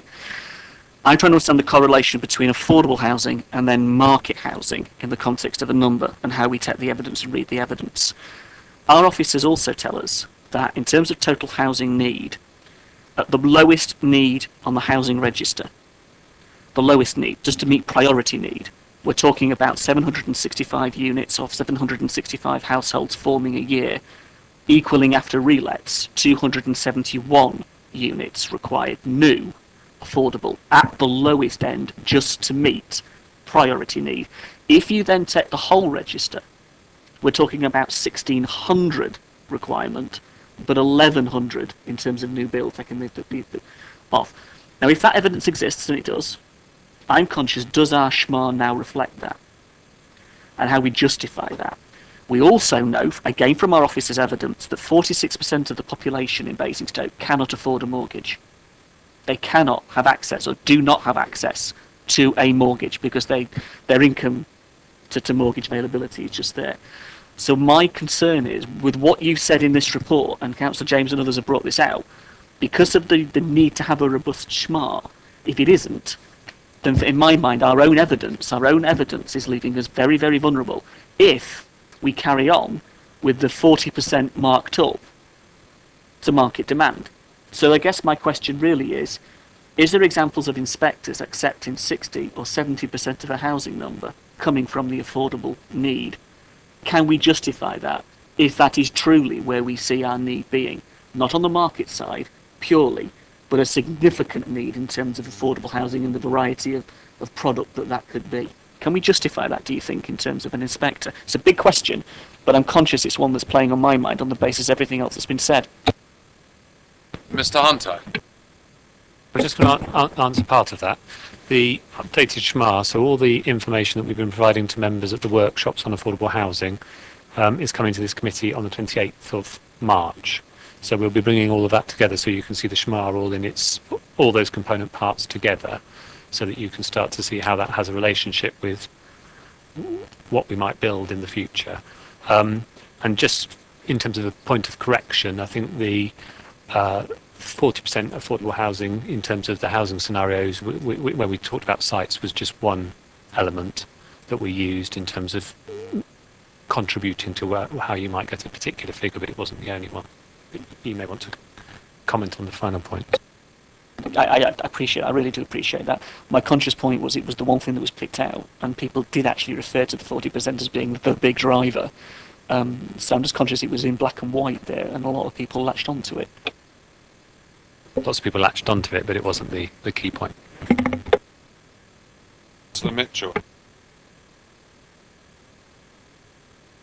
I mean, there isn't much probably I can add to that other than the fact that it, like I say, because of the nature of the calculation, it's not actually uncommon for a housing need calculation to come up with a figure that's higher than an adopted policy overall requirement number, and largely because of that, addressing that backlog issue.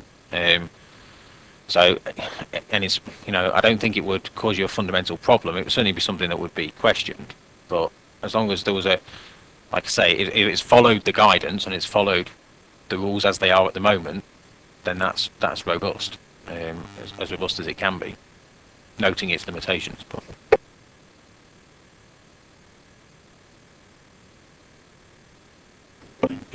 It's somehow escaped me that we'd done a 2012 schma. I don't know how I missed that.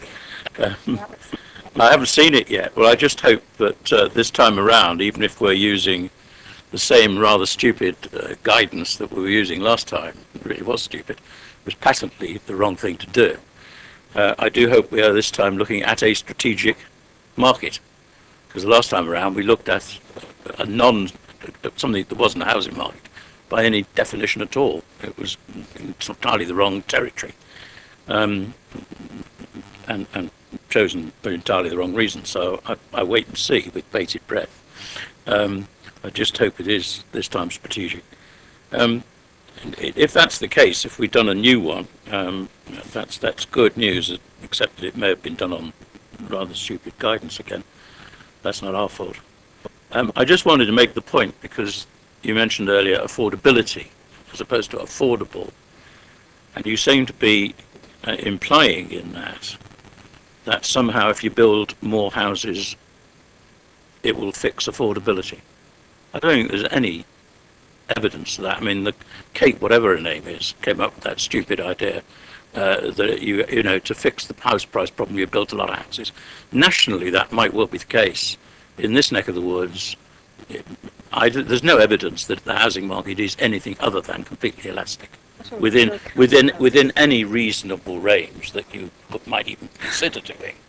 And we're surrounded by some authorities that are underbidding, but at least two of our neighbouring authorities are building very, very large numbers in their plan. I mean, they're probably building the ones that came out of the South East plan, which more or less plucked most of its numbers out of thin air, as far as I can make out. But you can continue doing that till the cows come home. My concern with all of this, looking at the complete report and your recommendations, is that all of the references to the inspectorate give the strong impression that if you do anything other than build more houses, you're not going to win. And whatever arguments you put forward, you go back to, you know, all these phrases that are quoted, like meet the development needs, and then go for growth, you know, in the national policy framework. Well, if we all do that, we're condemning the whole of the prosperous parts of the southeast to becoming the northwest and the northeast, because we're just going to kill the goose that laid the golden eggs. And it's just, you know, if that's the case, if the inspectorate are simply slavishly following build more houses whatever happens, then all of our efforts to think about what might be the right number for this borough, which we put a lot of care and thought into, are an utter and complete waste of time. Might as well simply write to the inspector and say, tell us the number you want and we'll agree to, and we'll build our plan around it. And let's be honest about this. There's sustainability. Good. Thank you, Councillor Mitchell. We are aiming for questions to those who are presenting to us.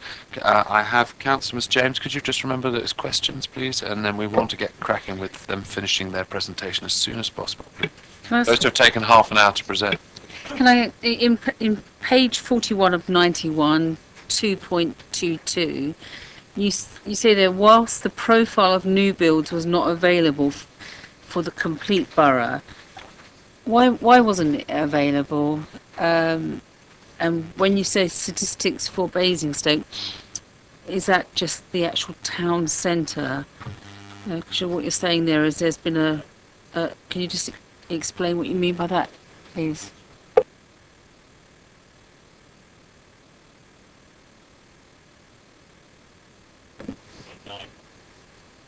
Figure 9 should say, figure 9 doesn't It is. I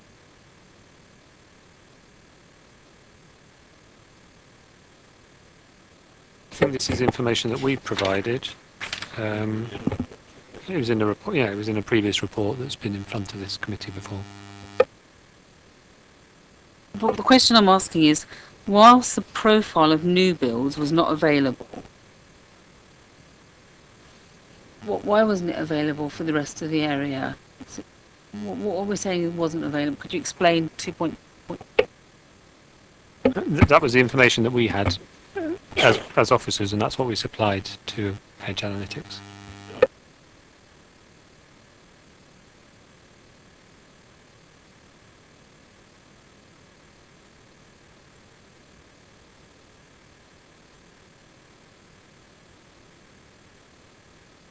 I mean, the answer question was an exercise was done for Basingstoke and the immediate surrounding area, which was to do with looking at which wards had had a disproportionate proportion of flats, was the rationale behind it. And since we weren't building flats in the rest of the borough, the focus was on Basingstoke and the immediately surrounding wards, where there had been very intense development. And it was looking at the comparability between wards, and that's what's there. We haven't done a new exercise across the whole borough comparable to that.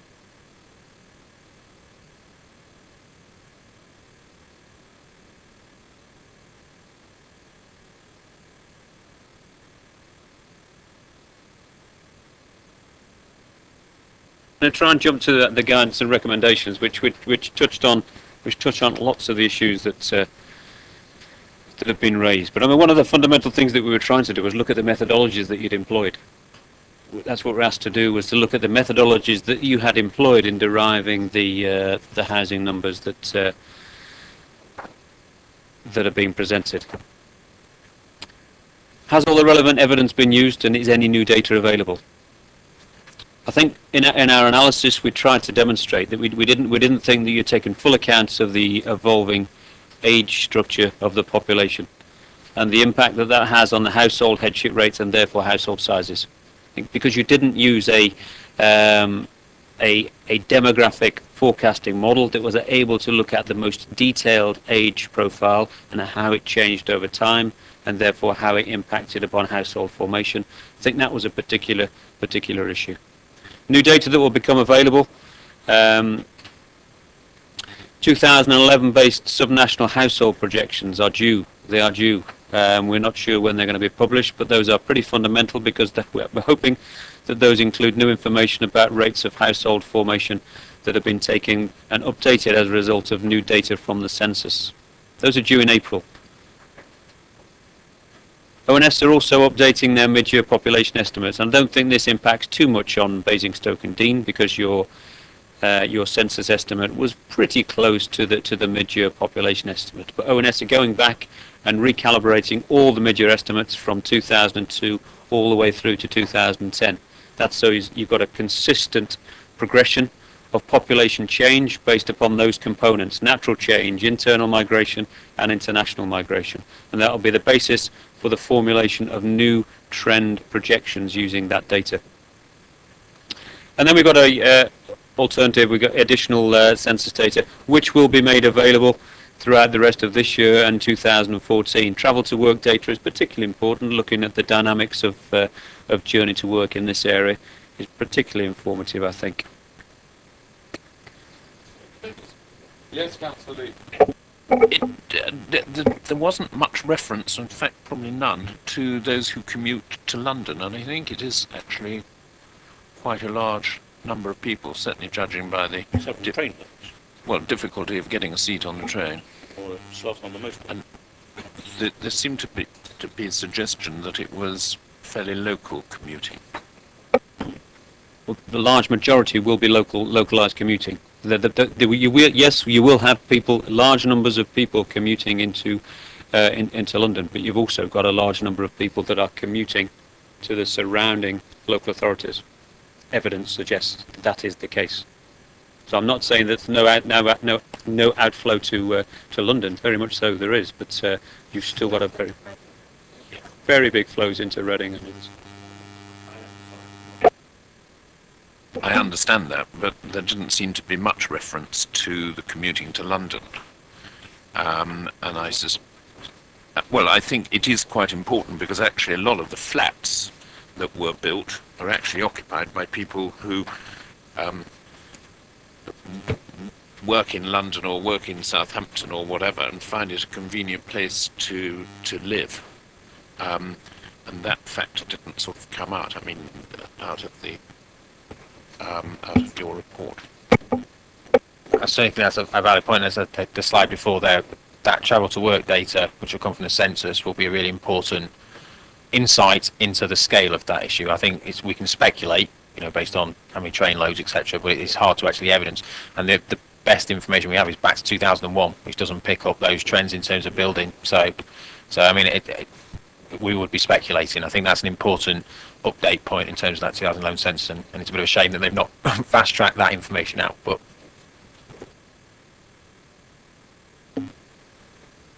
in the work that was presented and that we were reviewing, is consistent with the NPPF guidance with regard to objectively assessed need.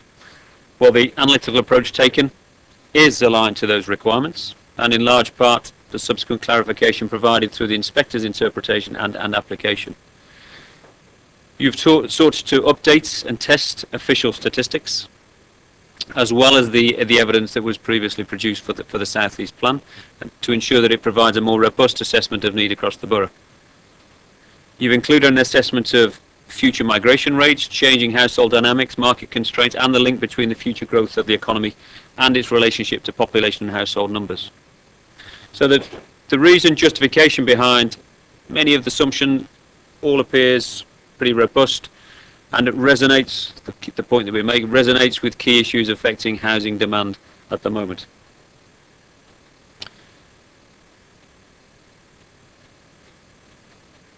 We do, however, make a recommendation that, as a lot of local authorities will be doing, and as a lot of other developers, for example, will be doing, they'll be producing evidence using a formal demographic model. One such example is the POP group software, which is in use within Hampshire County Council and provided the starting point for the analysis that you have produced in the cabinet report that we reviewed. You've got an issue in that you need to assess the capacity of the County Council to actually provide that type of demographic support to you in what you're trying to achieve here within the borough. In using that forecasting model, we recommend that Basingstoke indeed integrates new evidence as it becomes available, particularly the household model when it is released, and the updated mid-year estimates when they're published at the end of April. Important new evidence. We think you should consider rerunning your scenarios using the same assumptions set out in the Cabinet report, which are perfectly valid, but do those within the demographic model and test those alternative scenario variants as appropriate. Have particular regard to the age structure of Basingstoke and Dean's population and how it affects outcomes, and how forecasts of demographic growth align with economic change or economic aspirations.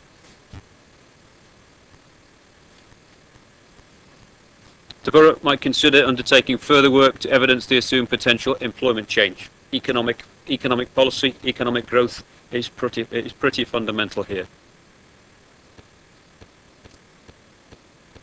Any alternative employment change scenarios, whatever form they take, should be input as new scenarios. We call them a jobs constrained scenario or an employment constrained scenario within the demographic modelling exercise. So you can see the impact in all scenarios that are run. You can see the population, household, housing, labour force and jobs impact of all those scenarios, no matter what type of scenario they actually are.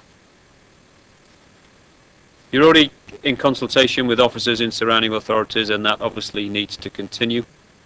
Understanding variation in the assumptions that are being applied. Some will be using formal demographic models, some will not, but consistency there needs to be maintained, and that consultation process, as you well know, needs to continue. The borough should consider updating demographic evidence within the SHMA to align with the updated model outputs. So cross-reference or full analysis of the objectively assessed need for housing should be included within the updated SHMA report.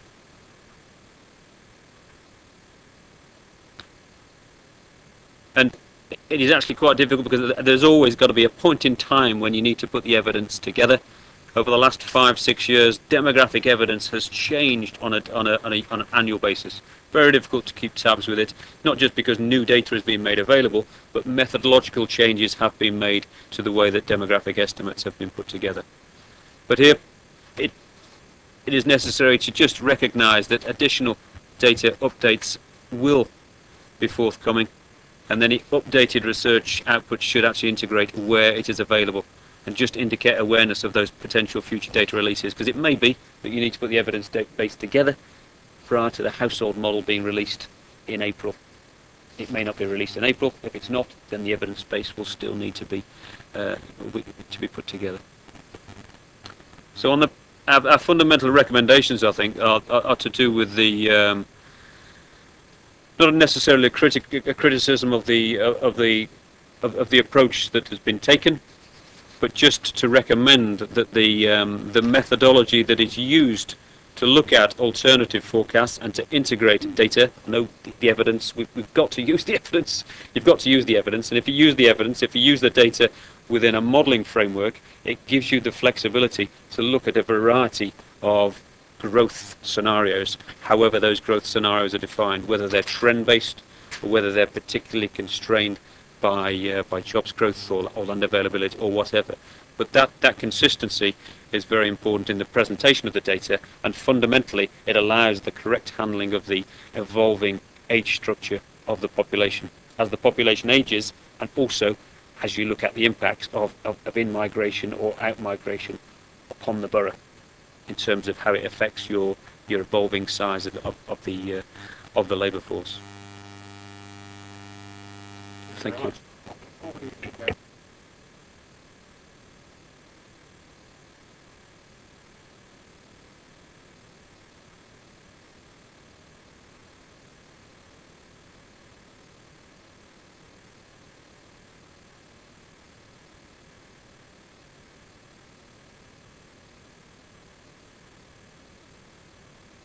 Okay, one of the things that thank you very much. One of the things that we haven't touched on in great detail is the average household size.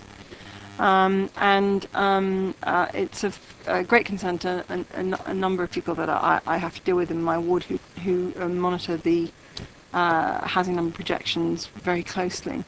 What was predicted was going to be our average household size.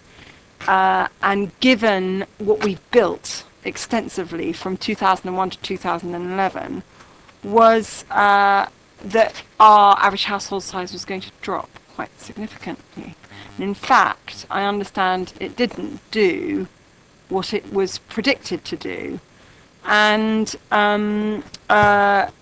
therefore, the impact that number would have on the element of our housing target is quite significant. So I'd like, in the first instance, for you to explain to us the average household size and its bearing and impact on projections. Average household size is a single number. The way that household projections are produced is using something called a household headship rate, which is the expected rate of household formation based upon the age profile of the population. So the age profile of the population determines the expected household profile within that population. So household projections don't just apply an average household size, that is the result of the projection, but you apply a household headship rate. As the population changes over time, you get different rates of household formation depending upon the size of different age cohorts. The issue with the aging of the population is that ultimately, if you look at the detail behind the household projections for Basingstoke and Deane, you will see the predominant issue is the rise in the number of 1- and 2-person households that are linked to the aging population. So that a large proportion of the household requirement is all linked to that big change in the age structure of the population. So thank you. So I completely understand what you're saying, but I understand that in Winchester, for example, the inspectors rejected their numbers and said that they need to have a higher number of housing numbers. But that's in spite of the fact that apparently in Winchester their average household size has gone up, which should effectively have a converse effect in projections of numbers.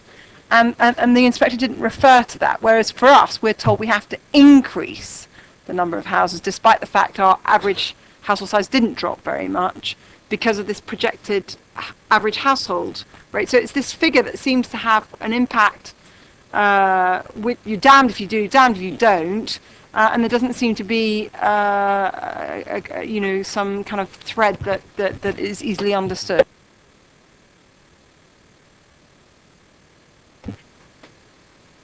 The average household size, it's difficult to determine what the average household size is going to be in the future, but it must be determined using a demographic model based upon the age structure of the population. And what has happened in the last 3 or 4 years in a number of local authorities is inevitably, I think, because of the lack of, it may not be the case in Basingstoke and Dean, but because of the lack of new builds and a continuing increased population, is that the average household size has not fallen as rapidly as it might have been expected, and in some cases it's just stagnated or remained fairly flat. I'm not entirely sure that's a short-term issue. You'd say that's probably likely to be a short-term issue in terms of the rates of household formation. Currently, are there constraints on the rates of household formation in the UK population? Are there things that are actually stopping households from actually being formed? Probably, at the moment. It's difficult for households to actually form given the current economic conditions that we actually have. Because it's on Reading, right? Reading's population, and Reading's been building 321. Say, for example, in 2010, they only built 321 houses, and yet they're a big kind of city. I go back to the very beginning of your presentation, without wishing to disrespect your science, because I accept you're very learned men, but. No, I don't mean that in a condescending way, but I'm just saying, because of the self-fulfilling prophecy element, is that our stats, because we've been building so much, gives these trends, whereas Reading, which built 321 and 150 the year before, is going to produce a completely different trend, albeit that the population actually has the same needs, and you have to overlay the same net internals, net internationals. You don't use the trend. You're not just using evidence from a trend projection. I think what we're stating quite clearly that you need to look at information other than just the trend. If the trend is largely based upon the continuation of what has actually happened, that is one projection. You need to balance that projection, you need to balance that evidence with other forecasts. Other forecasts based upon economic aspiration, which is pretty fundamental. Look at the economic aspiration. What does that actually mean? If your economic aspiration, Anthony keeps referring to it, is for growth. Is it for growth? Is it for jobs growth? Well, then we can see what implications jobs growth will actually mean in terms of your housing requirement, given how your age structure of your population changes over time. Yes, you can base it all on your trend, and Reading can base it all on its trend. And the inspector there may be an issue. Somebody else will raise that issue. Whatever happens, the inspector may override it and say that, well, we need to go for a slightly higher growth based upon a trend. Well, that may be, but I think what we've got to do here is provide a range of evidence that isn't just based upon a trend, given that you know over the last 3 or 4 years build has been quite high, but look at those alternative scenarios and compare and contrast how they look. Indeed. I was delighted to hear that the county had chucked out the old, was it the Chelmer model, which I held in the deepest contempt, particularly when the only person who knew how to operate left the country, leaving us slightly in the lurch. But the pop group, I think it was called, was it? I appreciate that that to understand what you're looking for and to have a grasp of whether the outputs you're getting seem reasonable in the context of what you're putting into it is sophisticated. I mean, that's a specialist thing. I'd be interested to know what is the level of skill required to actually operate the system. We were kept at arm's length from it because nobody would understand it. You know, they often don't let you look at their models on the grounds that you won't understand it, which always, You're not clever enough, always, Councillor. always sounds to me a little bit suspect. But what sort of skill set is needed? And I mean, I take the view, you raised the question about whether the county is likely to have the resource available to do what we want to do. I'm very keen that we actually do deeper modelling than we've been doing, and in particular that we vary the assumptions and look at the outcomes of the assumptions. Because if we don't do that, which we haven't been able to do readily in the past, then we've got no basis to deal with the inspector's strange approach to these things. So what's the level of competence required if we acquired it ourselves, for example? The level of competence required there's competence in actually using a piece of software. In order to use that piece of software effectively, I think the individuals need to have a good understanding of demographic concepts. You have the people here. You have the people here that understand population analysis. At the moment, they don't have the pop group tool at their disposal. I'm pretty sure that if they had that tool at their disposal, they'd be more than capable of running a whole raft of different scenarios, some of them based upon the official forecasts, some of them based upon a range of alternative trends. You have the expertise here. I know that these guys know what they're talking about, but you haven't used that tool. It's a Hampshire County Council. The lady has gone on maternity leave, which has left a bit of a gap in the county, and that's a problem. It's bad timing. You look around the country, there are lots of people that have got quite experienced demographers in place who are using pop group to run alternative scenarios even at sub-borough level as well. There's the borough level, but also the sub-borough level to look at growth alternatives. And it just needs, what you need is good data, a good model, and good people. Those three things in combination, and you can do anything. But it's all about the sort of continuity of it as well. You have to have it in place to enable you to update it when the new data becomes available, so that the evidence base is changing. Your documents may only be updated every couple of years, but the evidence base, at least you know the underlying evidence base is there. And Pop Group as a tool allows you to do that. It allows you to very quickly adapt the data and very quickly to derive your own scenarios. You can look at alternative migration growth scenarios. You can look at alternative employment growth scenarios. You can change the economic activity rates to see what increased levels of participation in the older age groups. You can change the unemployment rate. You can change the commuting ratio. You can completely switch your commuting ratio around if you wish and see what the implications of that are. But as a tool, it's an important tool because it's the cohort component model, which is the population projection model. That's what ONS use. That's what the Scottish the government uses. That's what the Welsh government uses for projection purposes, and it needs to be consistent with that.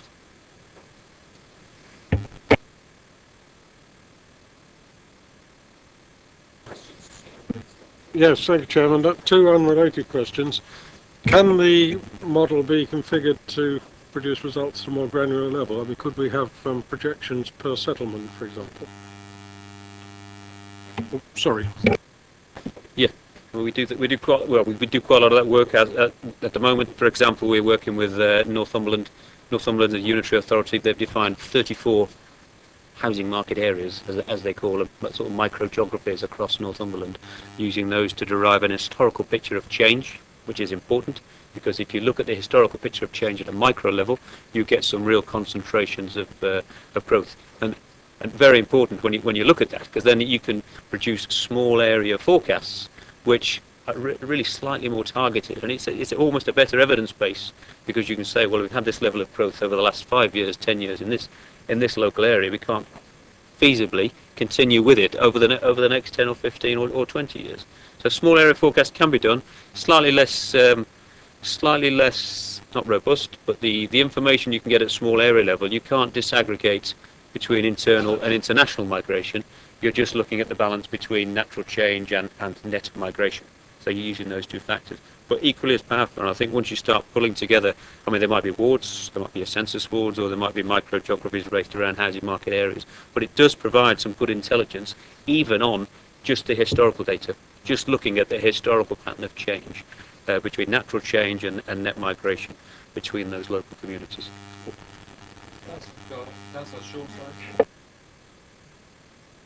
I did say there were two unrelated questions. Can I say I hope the webcast was still running for that?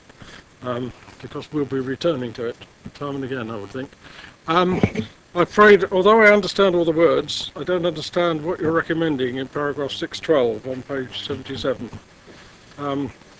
Because I'm very keen on the calculation of affordable need, but are you just saying this is out of your scope and in the SMAR scope?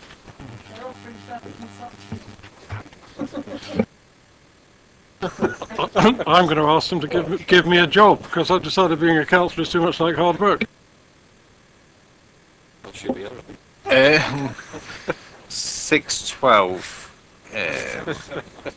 Yeah. I think that the recommendation here, and it follows the one that Pete put up on those slides, is to make sure that there is consistency where possible in your evidence base between your assessment of housing need and your overall assessment of objectively assessed need. The key input there is that the affordable housing requirement has a line in it which puts a number in as to how many households are going to form each year, and then works out the proportion of those how many can't afford. It's helpful if that number of households that are likely to form each year is consistent in terms of how it's been calculated with your overall assessment of need. If the two aren't in alignment, the two numbers become even less able to be compared and contrasted. So the recommendation is to just make sure that if you are undertaking some updated population and household projection modelling, that you then use that as well into your overall calculation of affordable housing need, because otherwise it's just an obvious challenge, if you like.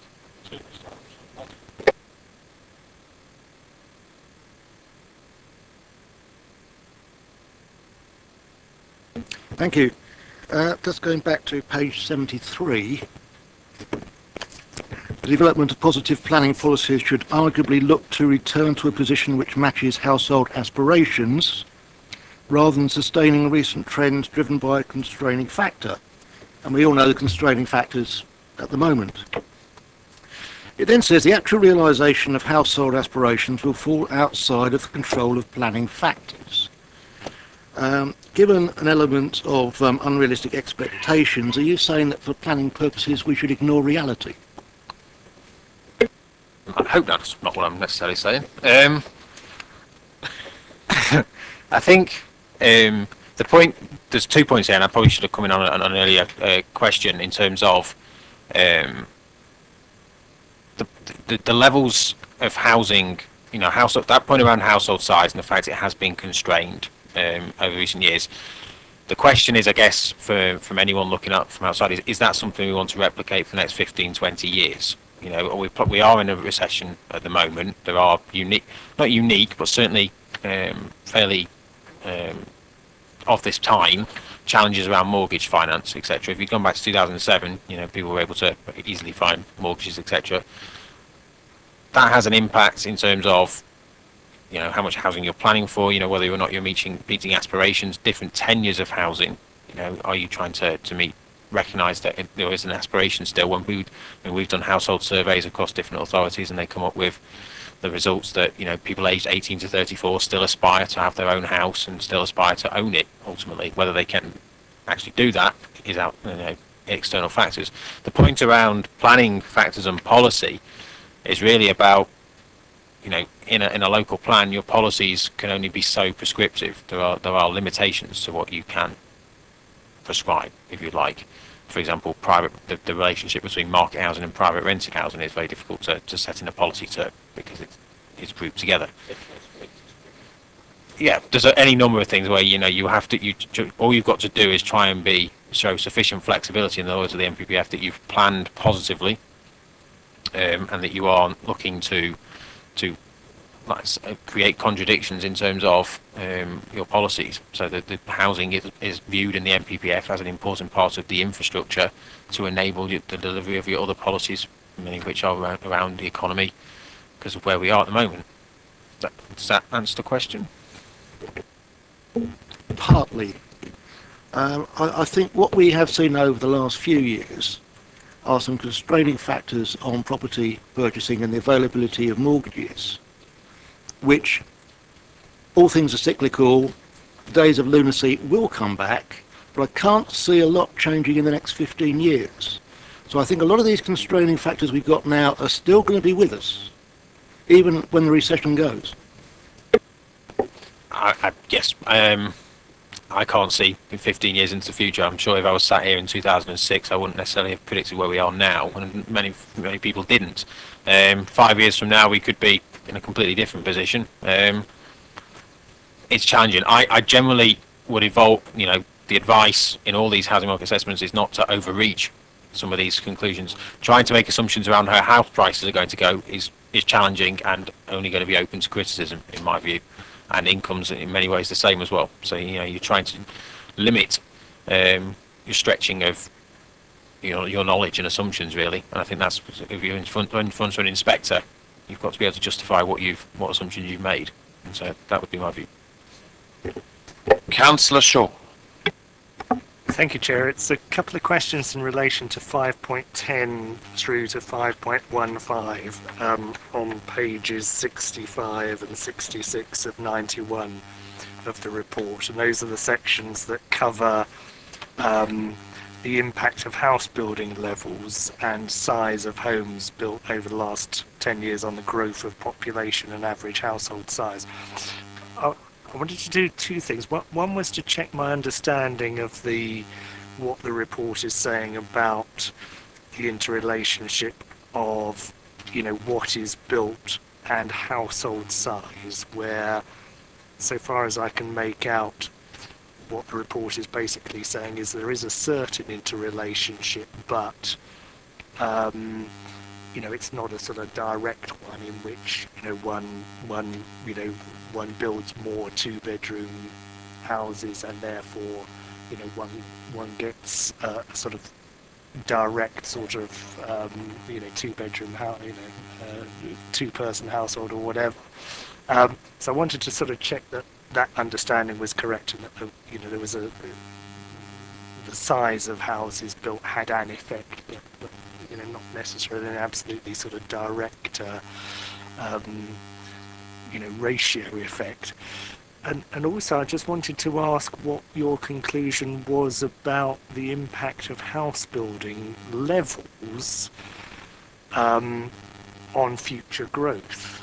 And just to come back to the sort of issue that got touched on earlier as to whether really, in terms of whether it genuinely is a case of we build and they will come, and quite what that sort of interrelationship was, because the nub of the argument is that those councillors that favour lower housing numbers go so far as to say you build the numbers, the population goes up, and the only way of breaking that cycle is to build fewer.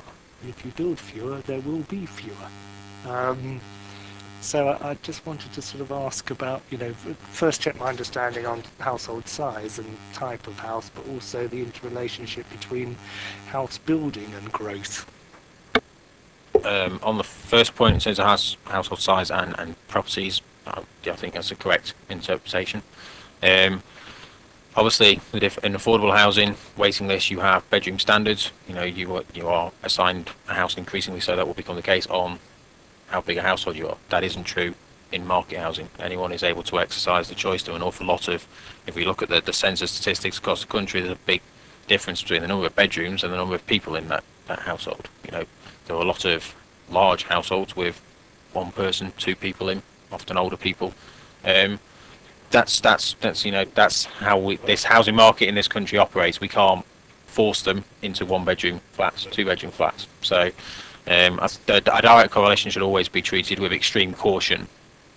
Not least because, the point I think you're making before as well, we construct lots of new houses which are small, and that's an impact. Well, it does, but it's only a very small proportion of the overall stock. When we're talking in the region of the numbers we're building each year, in the overall terms, it's quite small. So it takes an awfully long time to fundamentally alter a structure, in all honesty.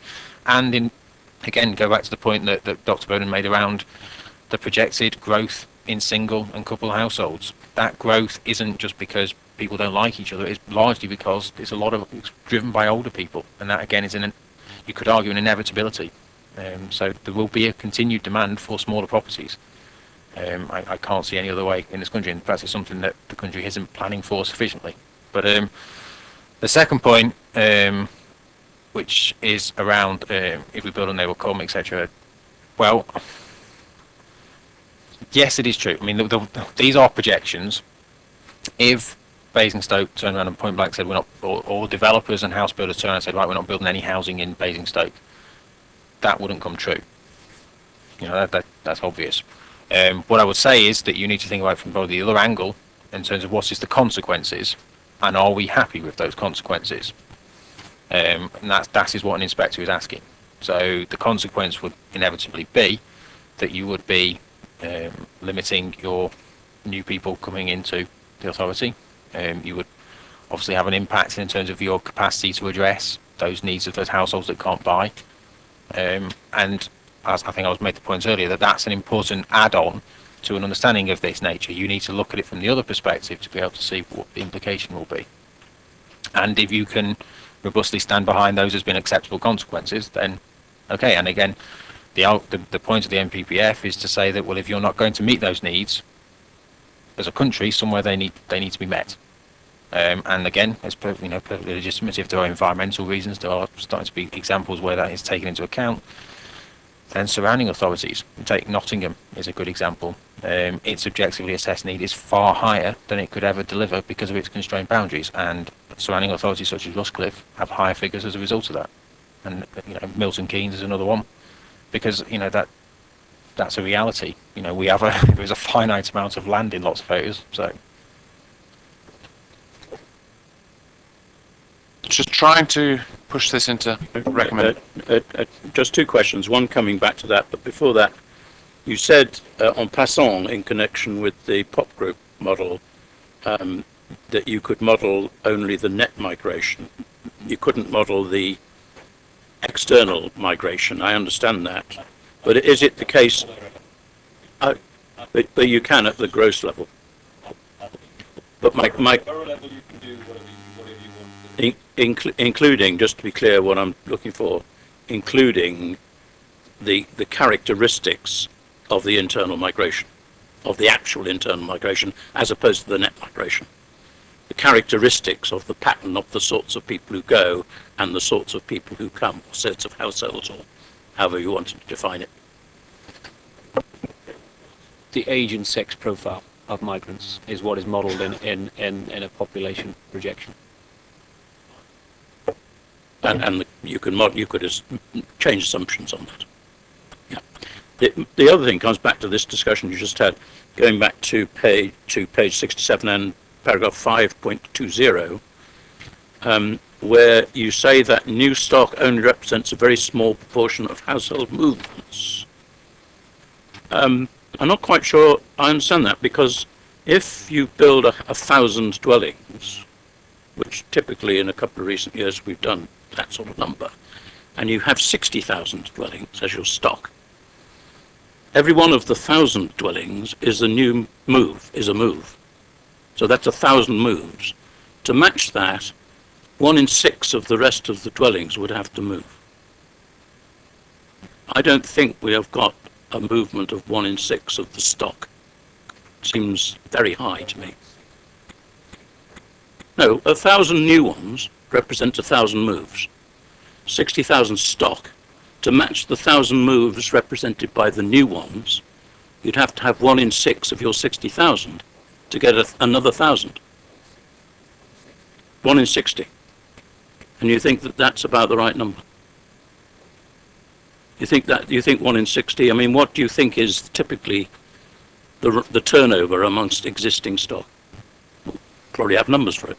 I haven't got exact numbers, but turnover there is obviously fairly significant. I mean, you would have to, certainly something you could do is look at the number of transactions, and I would suggest not necessarily looking at transactions now, but probably go back to 2007 when the market was operating freely, and I wouldn't be surprised if those numbers weren't too far off in terms of actually a fair number of moves would occur. Don't forget you're taking into account, affordable housing within that stock as well, and lettings within that, private rented lettings, not only just sale and purchase, in terms of actual household movement, would be fairly significant, I'd have thought.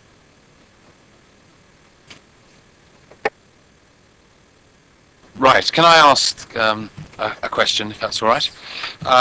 My understanding, can you just tell me if you think I'm correct, Councillor Leake? Can you just tell me if you think I'm correct?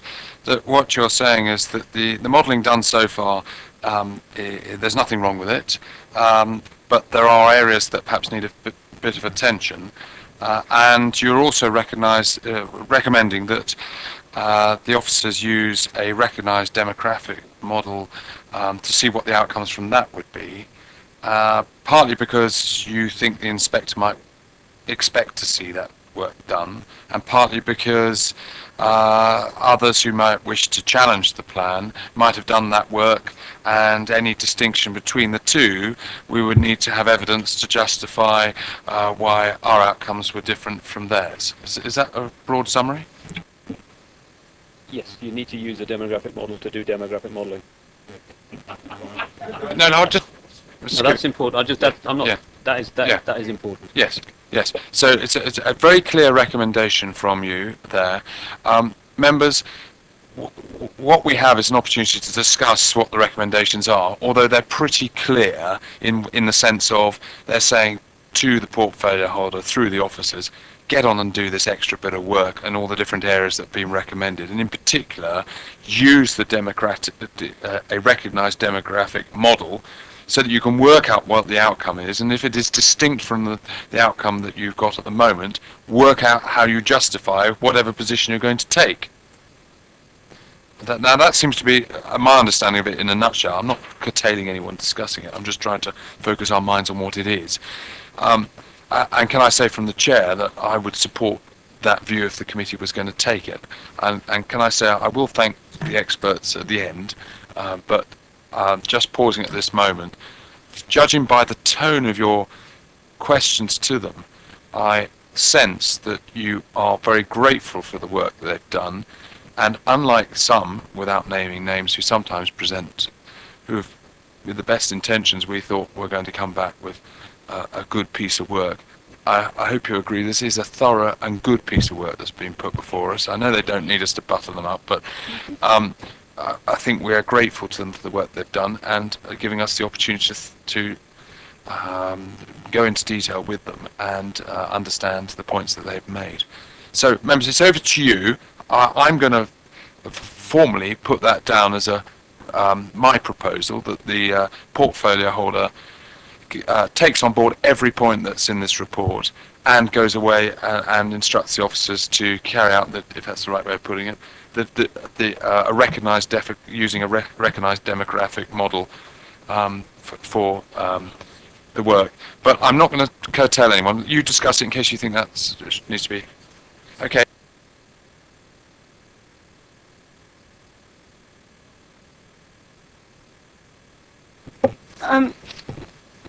If we were to follow that on the demographic, because we've touched on this already earlier, which is that use of trends is only one element, do the other elements get streamed in to that?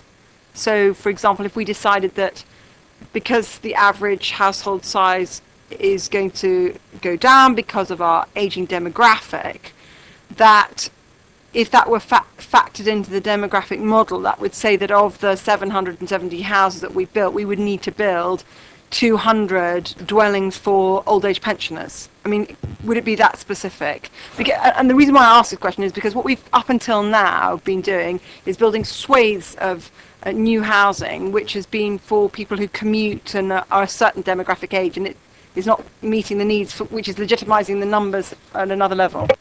To your question.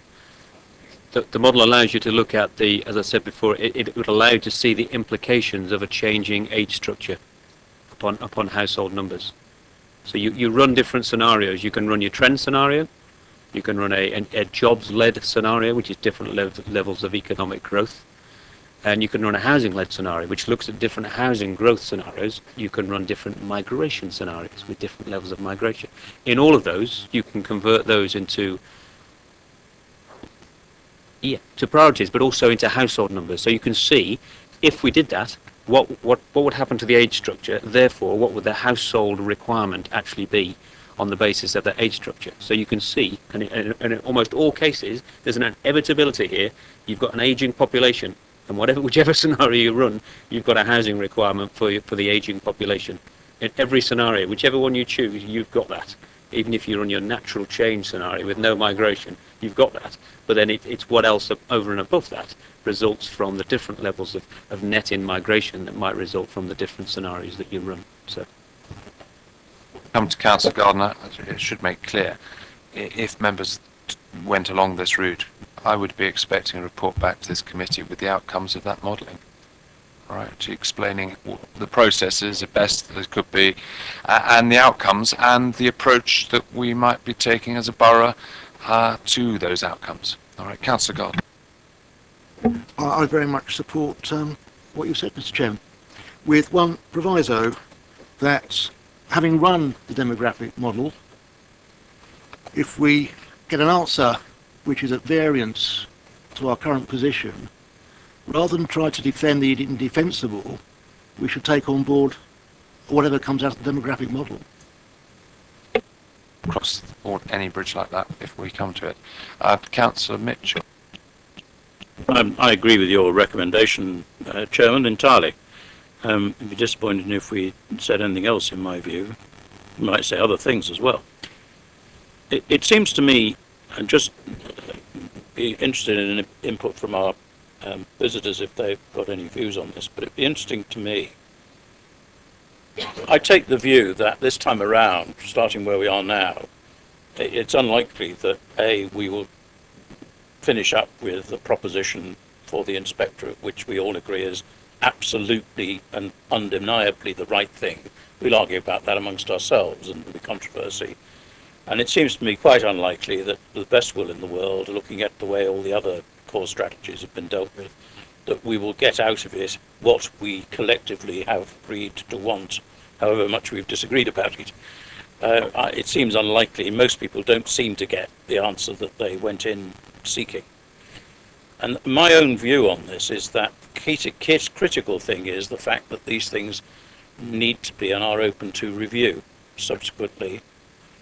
And the critical thing about this to me is that we learn from what we've learned now and over the last few years about how to get better evidence of a local nature, specific local nature. We do our own surveys and our own research. I'd like to see some of that fed into this model.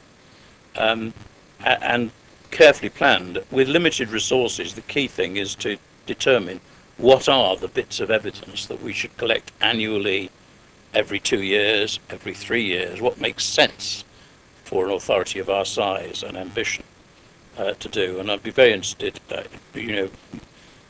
had I my druthers, I'd have asked this question, so you'd include your answer in your report. But I'd be very interested in your view and other external views. And I think that's another little exercise we might undertake to say, well, if we aren't going to get 100% what we want this time around, let's be realistic about that. How do we make sure we get a closer to 100% next year and the following year and the following year as we revise and review the plan? Councillor Harvey. Thank you, Chair. I think from what's been said tonight and overlay where we've gone with this entire process so far, what's been said about let's go and do some more demographic work, let's go and do all the analysis in the way you've said, makes perfectly logical sense. Because in my mind, we're trapped between government through the NPPF driving a growth agenda on every council, ours included, and an inspector that will judge us against that. So we have top-down planning in that context, coming directly from what the NPPF is putting upon us. Now, if we go ahead and do what we're saying around the table tonight, we all need to be aware of the consequences of that, and what you are asking for, and what you will get back, and then what that means. Because it will become a self-fulfilling prophecy, in my humble opinion. Because what you're going to wind up with is if we say, and Cabinet was all over the place on the 28th. There was some Cabinet members saying we've got to accept growth, other Cabinet members saying, no, I'm not going to accept this at all. And then we have the situation of let's get rid of the word agreed, and we push the timetable out again. Unless we see some pretty clear political leadership here and political responsibility of somebody saying, this is my vision for Basingstoke, this is where we want to go here, and that begins to form with the evidence, or shaping the evidence in a way that's been described tonight. You know, policy in all of this is incredibly important, and who determines policy? The politicians and the cabinet. In that context, the issue with the inspector becomes really important, because if cabinet are saying let's have 10,500 jobs, that has a consequence. If cabinet are saying we're going to have an affordable housing policy of 300 units a year, that has a consequence. And that might not fit the evidence we finally start to see emerge through the very thing that you're all describing. So for me in this, it's almost a case of a lot of this is coming home to roost. Some of this is really coming home to roost in the whole way this process has been run for the past 2 to 3 years. So while we can go ahead and, you know, do all this research under the sun, for me, at the moment, I'm looking for the Conservative administration and the cabinet to start to take some leadership on this. What is it that you want? Because in that context, that's clear. And then the evidence that you're asking to be created, in many, many ways, then doesn't necessarily risk becoming a self-fulfilling prophecy. Because otherwise you just let the officers and you let the inspector, and it would be an utter disgrace if you allowed them to do the work that you're not prepared to do yourself as an administration. And I guess that's my fear, really, in all honesty, just being honest about it. The government is saying one thing, the inspector's looking at that, and you can leave it to the inspector if you really want to actually decide what happens in Basingstoke. And my final comment, Chair, and forgive me for saying this, but I do feel it's incredibly important. We've had a wonderful debate tonight, as you can imagine, going around the table. Everything's really relevant. There's another 2 applications now sat waiting to be decided by the local planning authority from 2 developers who are putting forward 2 more sites that are in our site selection list. We are going to see so much windfall development by developers circumventing us, walking round the side, because we haven't got any clear political leadership, and because we're floundering on this, that I really do fear we're not going to get what we want anyway. Because those builders will not build the houses that we may well wind up identifying we want, and that would be a terrible shame. Can I ask you, Councillor Harvey, in terms of recommending that the Cabinet get on and take note of all of this, would you agree? Sounds as though you do. If only it was as simple as that, Councillor Raphael. If only it was as simple as you condensing it to those few words. I think it's about time we saw some leadership from the Cabinet and deciding actually what it wants. Right, well, I didn't hear a yes or a no then. Councillor Watts. Yes, Chairman. I'd echo what you say about the value of the report and today's session.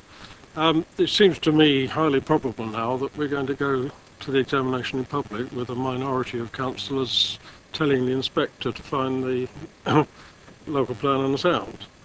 And I shall be proposing that in that process that the dissenting members should have access to the resources of the officers and the model.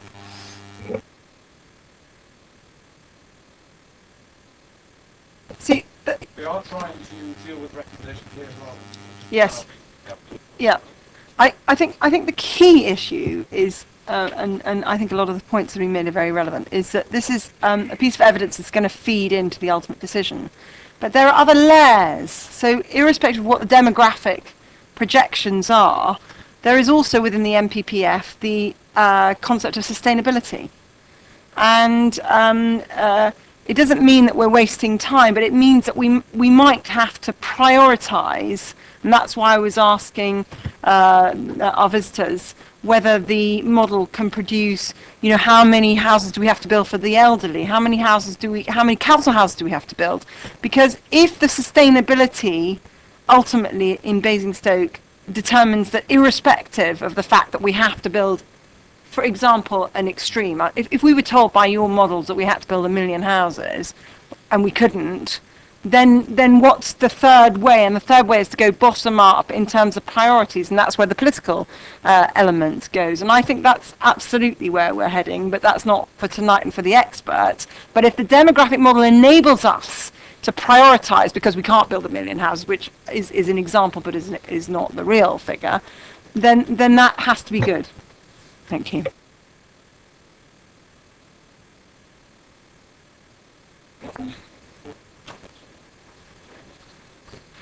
Yes, thank you, Chair.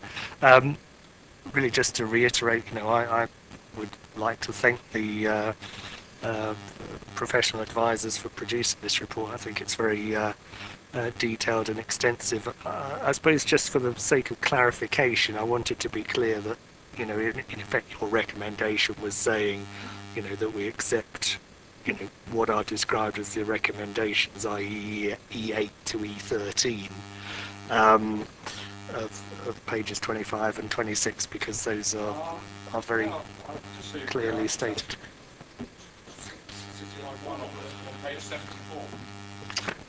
Well.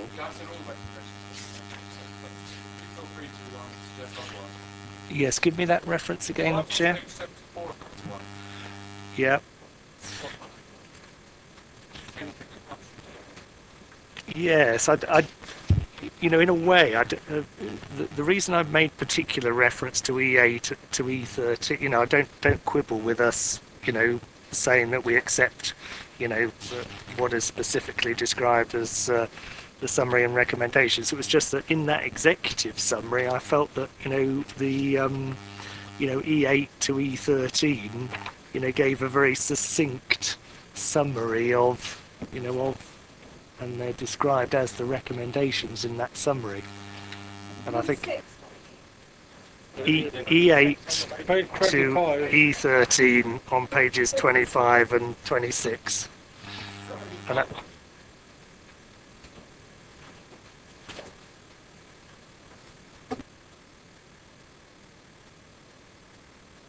that's fine, that's really helpful, Chair. Yeah, I think we are, it's just for the purposes of clarity, really.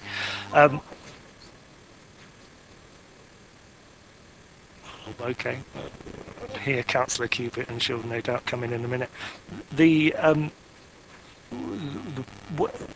point I did want to make is that, in a way, it's an implication of what has been said earlier, and it picks up on what Councillor Harvey said, in the sense that if we're going to use the model to look at different scenarios, that will actually necessitate clarity on the part of the administration and the cabinet in particular about, what its response is to those scenarios and their implications, and it will involve and necessitate, clarity about, well, this is the number of jobs that we hope to create, this is what we intend in Basingview, and so on and so forth, and it will need to line up, all of those different policy strands.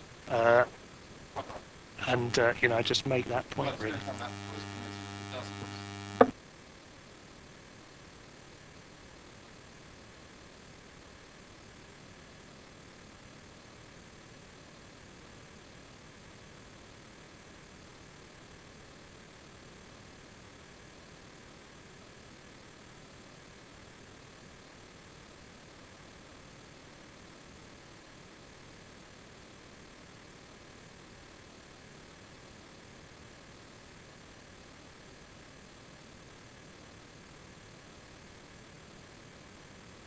But it's just that with the caveat that this is feeding into an evidence base, which might have other layers that will determine that this is not the number we end up with.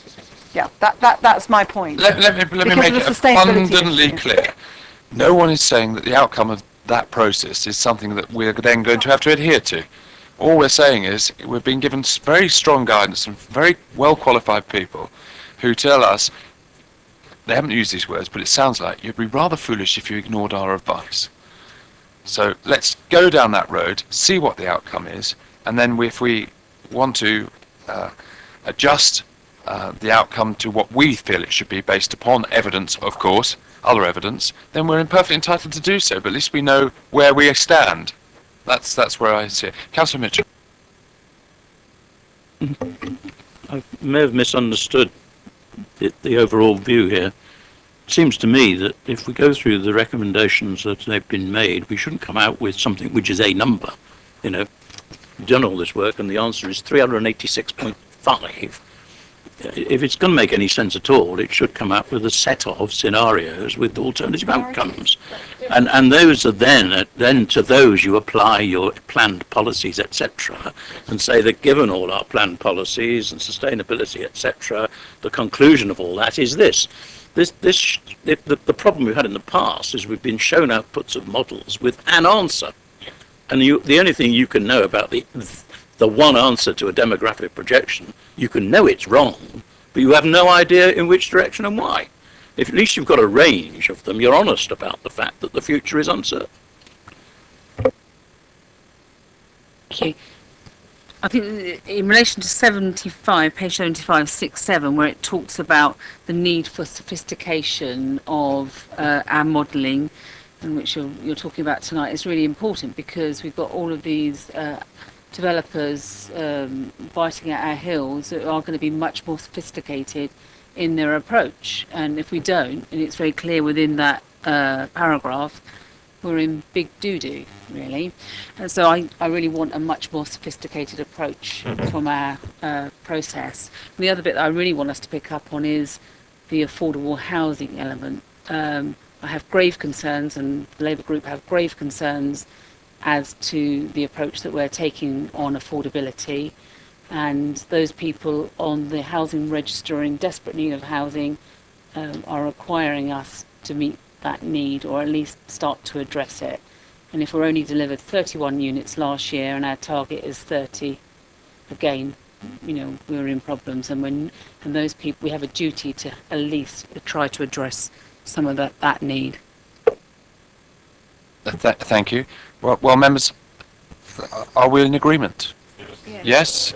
All right. Is there anything else? Otherwise, I'm just going to thank Dr. Bowden and Mr. Pollard for their report, for their time, and for taking the trouble to explain things in great detail, sometimes several times the same question in different ways.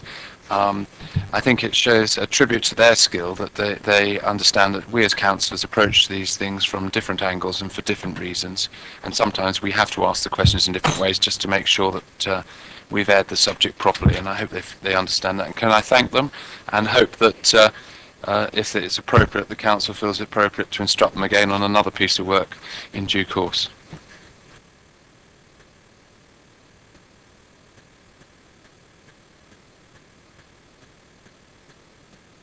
May I formally close the meeting before 9:30 and a safe journey home.